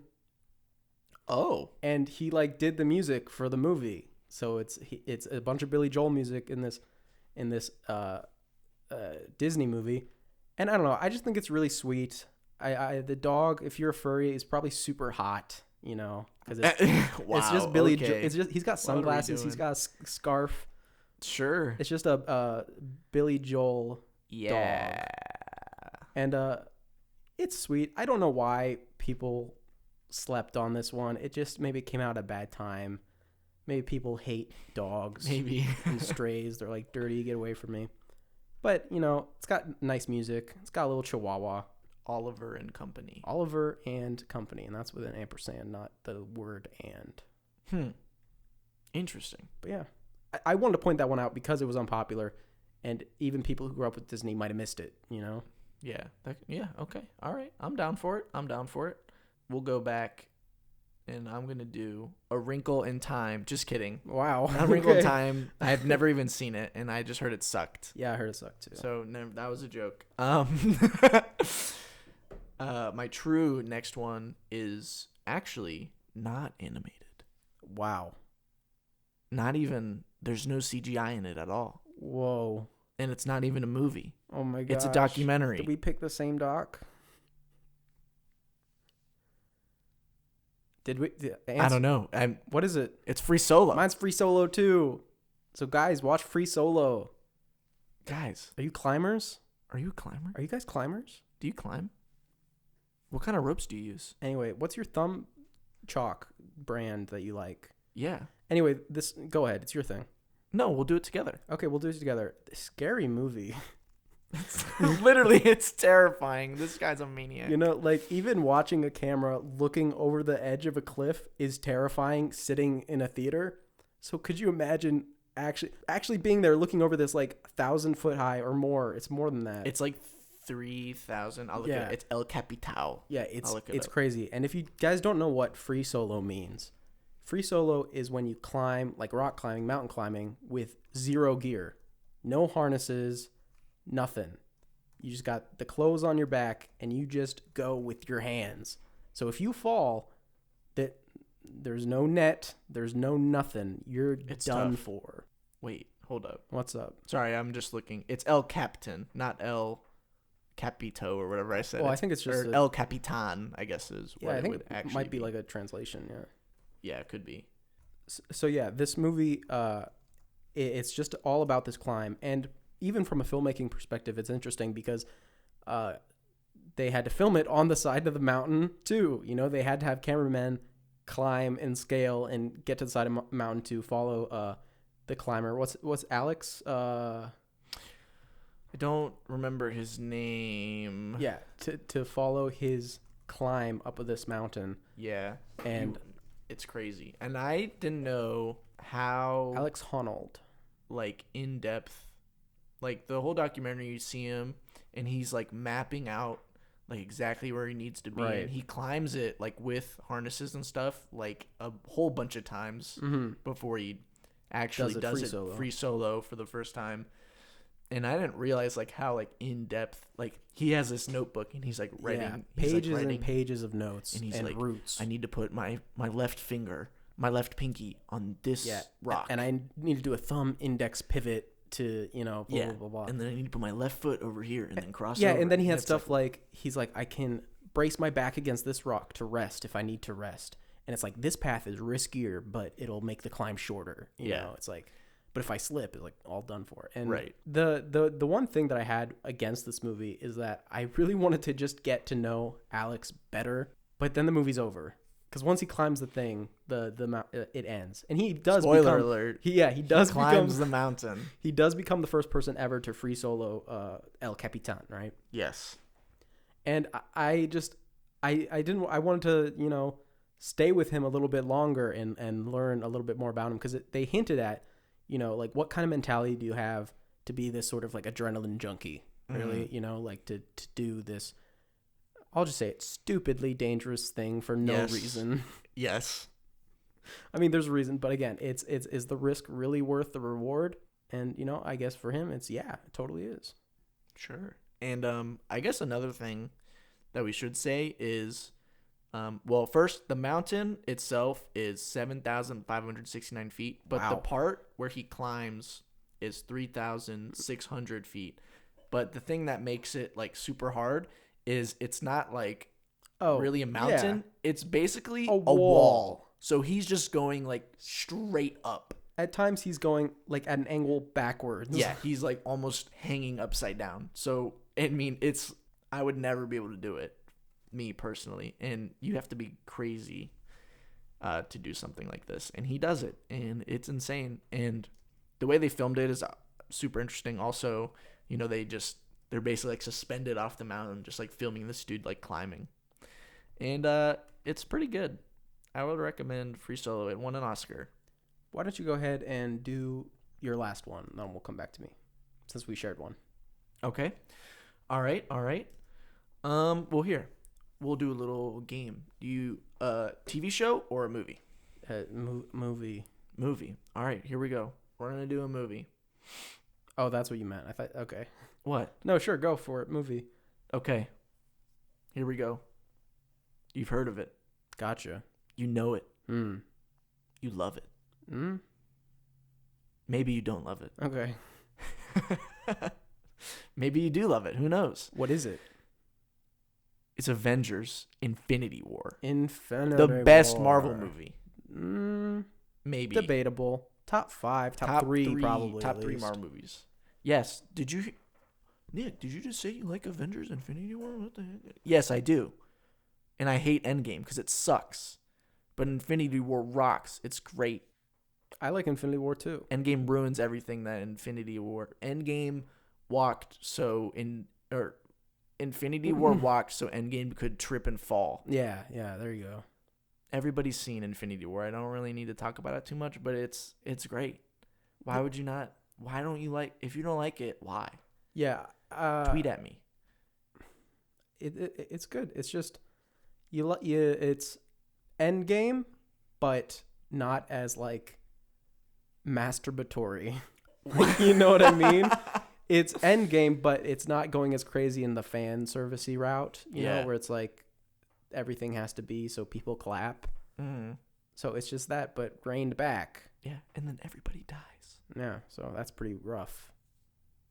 Endgame, or not? Oh, I have made the ultimate sin. Mm. Infinity War. But you know what? Infinity War being good, Endgame being bad, it's perfectly balanced, as all things should be. I never thought about that. We had to get a Thanos meme up in there. Yeah. And also, one more thing about Infinity War is it's called Avengers Infinity War, right, but it should be called Thanos Infinity War. Or Avengers and Infinity Thanos. Because this movie's about Thanos. Yeah, the great Thanos. Thanos. More than anybody. And I really like Thanos as a character. And I think he's very well developed in this movie. And then they just you're gonna get into it. You better stop because you're gonna get into the discussion that you said you didn't want to have. Okay, I'm just gonna say one thing real quick. Thanos is great in Infinity War, and then they shit all over his character in Endgame. That's it. And yeah, we'll get back to that one day. We'll go a little bit more in depth. So I have one last one for Disney Plus here, and it's a movie that I don't know if you've seen, but it 1988. And it's really a super neat movie. It's Who Framed Roger Rabbit. And this movie, if you don't know about it, features live action animation, side by side, interacting with each other. Like Space Jam. Yeah, exactly like Space Jam. And it is the acting, because obviously the actors aren't in the rooms with cartoons, right, but you would swear they are. Like the directing, how they did it is so well done, of like where the actors need to look. Like this is exactly where you need to look, and the animation is so faithful to that. Right. Because sometimes you watch a movie like that and it's like, oh, the actor's looking above the character's head but talking to them. You know. Right. Yeah. You don't have that in this movie. And the cartoons even interact with like physical objects on the set, because they have like little squibs and stuff that'll like blow something up when the cartoon shoots. You know. So they're affecting like things in real life. You know. It's very well done. They do it, and it's like kind of a crude movie about a detective who's trying to like prove a cartoon's innocence for a murder, right? Which is a pretty wacky plot. But it's a comedy. It's funny. It plays on a lot of the cliches of cartoons. You know, it's a unique movie. You know, I can't really think of one that pulls it off as well as this one does. So you know, I think it's worth your time. Better than Space Jam. Better than I would say so. I personally enjoy it more. Space Jam's more of a meme movie. A high honor. It's more of a meme movie to me. Okay. But I do believe that I don't know this for sure because I haven't watched it on Disney Plus, but I think they edited it down because it was pretty crude, and they kind of edited out some like cursing, you know, some like smoking. I think they edited some of that out, but you know, I don't know for sure. I just hear they've done that for quite a few movies that they have. Interesting. That's the one thing that I would say about Disney Plus. If you're not cool with this is that it is all family-friendly content. You know, no one's head is going to get shot off with a shotgun on Disney Plus. And, you know, sometimes... Maybe someday. sometimes you need that. I mean, because Hulu's for that, right? Hulu is that part of the Disney Plus Parasite's thing. on Hulu, guys. Yeah, it is. And so is Barking Dogs Never Bite. Basically all of Bong Joon-ho's movies. Yeah. So, yeah. You know, and you can get the bundle, the Hulu Disney bundle. You can get the best of both worlds. So let's just get down to it. You personally, what would you choose if you had to... This is tough. Are we including the bundle? Because the bundle's kind of... Bundle's like kind of crazy. We'll do like Solo, like by itself. Okay, Solo by itself. Either Netflix, Prime Yes. Video, Hulu, or Disney Plus. I would say that because we do both have our particular niche is, right? You being anime, I would say, and me being horror specifically. If you are a horror person, I would have to say Prime Video has a pretty decent selection of horror. Netflix is a little shallow. Hulu's is, they have like a lot of original horror, which is kind of weird. And Disney Plus, non-existent. No horror. No horror. And anime, from what I've seen, Hulu. it's Hulu with Netflix right behind if you care about their originals. Right. Like which I Castlevania, don't. which I've been watching Castlevania. It's pretty good. Very interesting. Hulu has like almost every anime you could ever think of. They're pretty good on it. They have like all the Naruto episodes, like One Piece, I'm pretty sure. I mean, they got it all. They got the whole shebang up on there. So keep that in mind, guys, as we pick our personal choices. Yeah. So I guess mine, it's really tough between... This is tough. Yeah. Because there's a lot of things that I really like on all of them. I can say right now Disney Plus is in last place. I agree. Wow, this is really hard. I either have to like give up The Expanse, right, or I have to give up Dark, or I have to give up crazy. anime. What do I do with myself? Ooh, man. All right, I'm just gonna do it. I'm gonna rip the Band-Aid off. I'm gonna do Hulu. Hulu. Ooh, Because, shocker. you know, I'm an anime type guy. I like anime. Weeb It's is good. the word, right? No. Wrong. Okay. I mean, it is a word, but it's not just for somebody that likes it. Anyway, whatever. We won't talk about that. All right. But I also think Hulu, I think I said earlier, is kind of like on the upward trend. Their catalog is getting better. Yeah. With time. I'm noticing they are getting more and more good, like, big movies. Obviously, recently they got Parasite. Yeah, drop those 4 from Bong Joon-ho. They have, I mean, I know they have The Revenant on there. They have Wolf of Wall Street, Baby Driver. You know, I said I, Tonya, and Mom and Dad. Right. And it's getting really good. And there's also other good TV shows on there, like Atlanta. And Devs is on Hulu also. Yeah. So I think I'm going to have to go with Hulu, even though my heart goes out to The Expanse and Dark. Sad. You had to give up something. Me too. Disney Plus is not a contender, even a little bit. And Prime Video is also not the one I'm going to choose, simply because the layout and navigation of Prime Video is like the worst of all 4 of these. I hate navigating Prime Video. It's especially because, I mean, on mobile it's easy, but like on my smart TV, I have a tough time just like, okay, what can I actually watch? Like, I just want a list. This is free. Just give me like A to Z, please. Right, yeah. You know? And I also have like weird playback issues with Prime. I don't know if that's their problem, but it's the only one it happens with. So I don't know what's going on with Prime Video. Something's going on. Who knows? Between Hulu and Netflix, I'm a person who does not care about ads. They do not bother me. It lets me pick up my phone and send a text, respond to a text. It lets me get a glass of water. Oh, so you're a weirdo. That's not a weirdo. That's just someone who's making good use of the time. I can use the bathroom. They got like a timer and be like, oh, I got that many seconds to empty myself. Like, quick. In between episodes. I'm just saying that the ads don't bother me. Wow. Okay. So that the $6 a month compared to the 16 of Netflix, right? If I'm going for the full shebang, yeah, that's a pretty big thing for me. Yeah, true. The other thing is Netflix originals. There are quite a few good ones. True. but most of them are not good. And I'm not saying Hulu originals are good either. Right. There's not many that super stand out. But I've never cared for even the good Netflix originals. You know, I've never. Right. I like BoJack. BoJack was good. You know? Dark is a Netflix original. Dark is a Netflix original, and I like that enough. But most of them, you know, I live without. So I'd have to give it to Hulu at the end too. Yo, Hulu taking the whole cake. Yeah, I was not expecting it. I was not. I was expecting you to go with Netflix personally. It was when I say it was a tough decision, I mean it. Like my heart is currently ripped in half. Yeah, that's rough, man. I'll recover because I have all 4 of them. Yeah, so do I.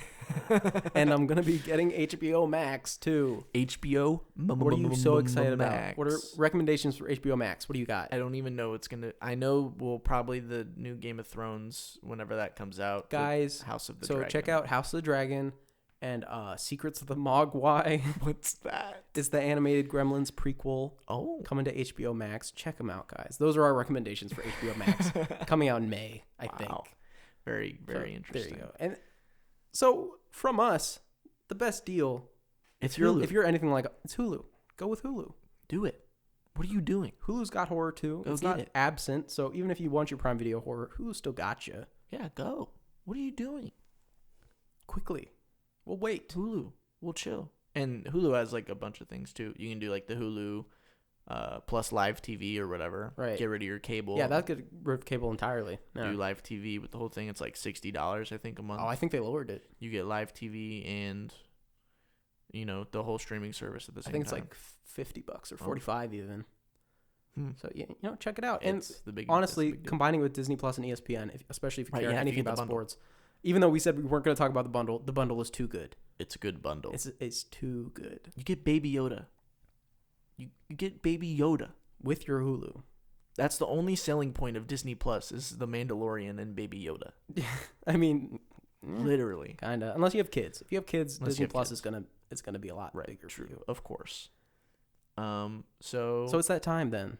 You know what time it is. You know, you've been waiting with bated breath, haven't you? You know what time it is. It's time for the reviews of the week. Oh, we got some zingers today, don't we? We've got 2 zingers, I think. Mine's a zinger. I'll let you go first. I'll see if I can guess. Remember, this show we're taking a review that is just atrocious. It's nonsense. It's not a good review. It's usually poorly written, and it's about a movie that we've talked about on the show today. We don't know each other's, so maybe we'll try to guess and see what's up. Nick's going to be up first. Throw it at me. What review? Is it going to hurt me? Okay, I have one. It's kind of a double. It's kind of a double because one of them is like one sentence. Okay. And then the other one is like the first. We'll see if you can guess it from the first one because the first one doesn't really give much away. Okay. Bad episode. JJJJJJJ. Worst episode in the history. Power is better than this. FJ DJ DJ DJ DH DH BEHD. Blech. I am going to say that I cannot guess what that is based off of that. This is a review of the latest and greatest episode of Better Call Saul.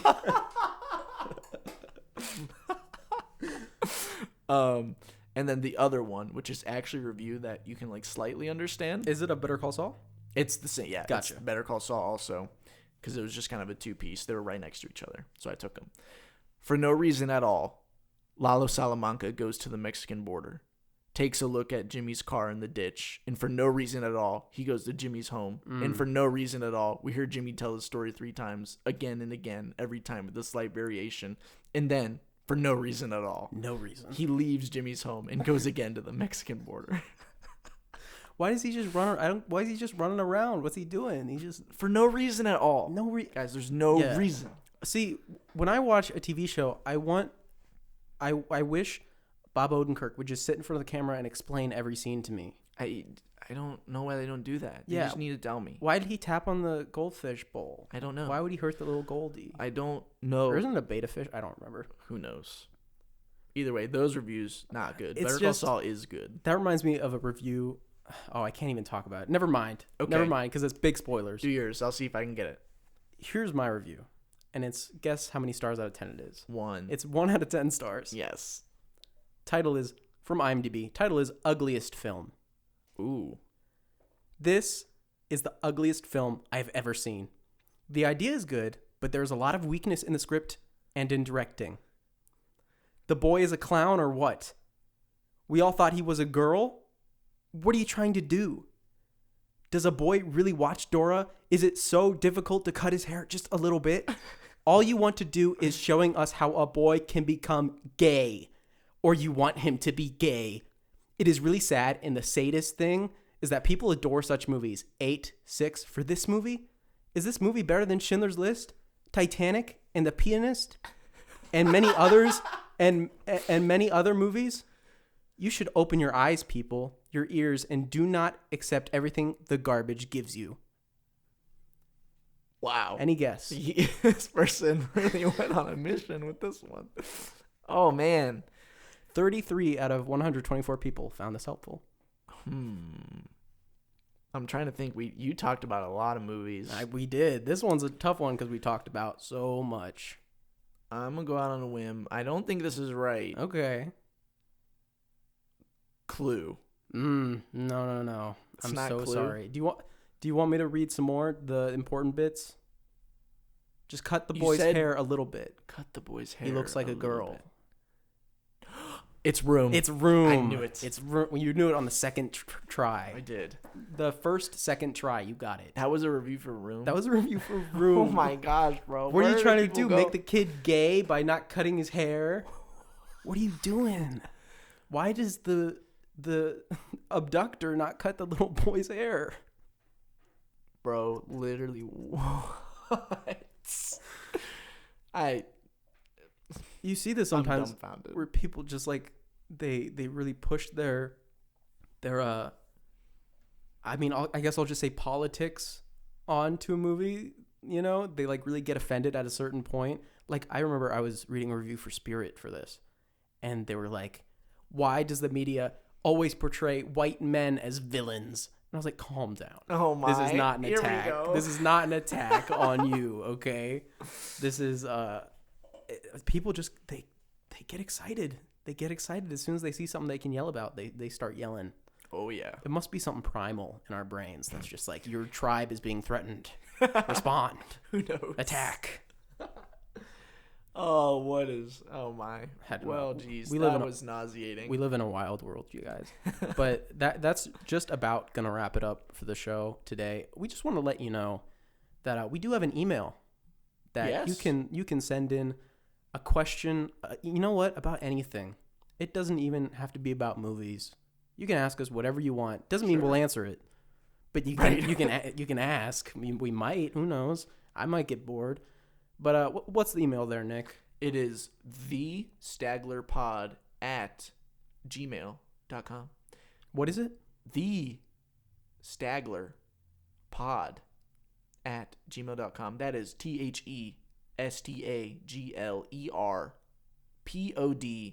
@ shift 2, if I remember correctly. Yeah. GMAIL period Mm. COM. Okay. Good. And then you can do it there. You can send a question about anything. I mean, don't bore us. Right. And, it doesn't have to be a question. If you think we're the greatest people on the planet, just send us email. Say, you guys are the greatest people on the planet. Yeah, sure, you and it'll could make do me that. feel good. Yeah, he likes the attention. Go follow him on Twitter at @_Nictionary. and I guess you can follow me at Mervillion YT. Good luck spelling it. Just go to the Stagler thing, and I'm pretty sure I'm linked on that bio there. Yeah, and go follow the Stagler. Yeah, go go follow Stagler Pod. On Twitter. Twitter. And next week for our spotlight, the only part of the show that we plan. Next fortnight. Next fortnight, excuse me, guys. I'm never going to get it right. We're going to have a little Tom Hanks extravaganza. We're going to be Oh, yes. talking about our favorite films with Tom Hanks, his best performances, just our anything. We're going in depth, deep Yeah, dive. and not necessarily, stuff that he was just in. He's done other stuff in the in the business. You know, we'll take a look at it, and we have some personal experiences. You know, Ooh, we do. Remember? maybe. Yeah, you forgot. Maybe we'll talk about that. Maybe we will. So go ahead and join us next week for that, and we'll see you next fortnight. This has been The Stagler.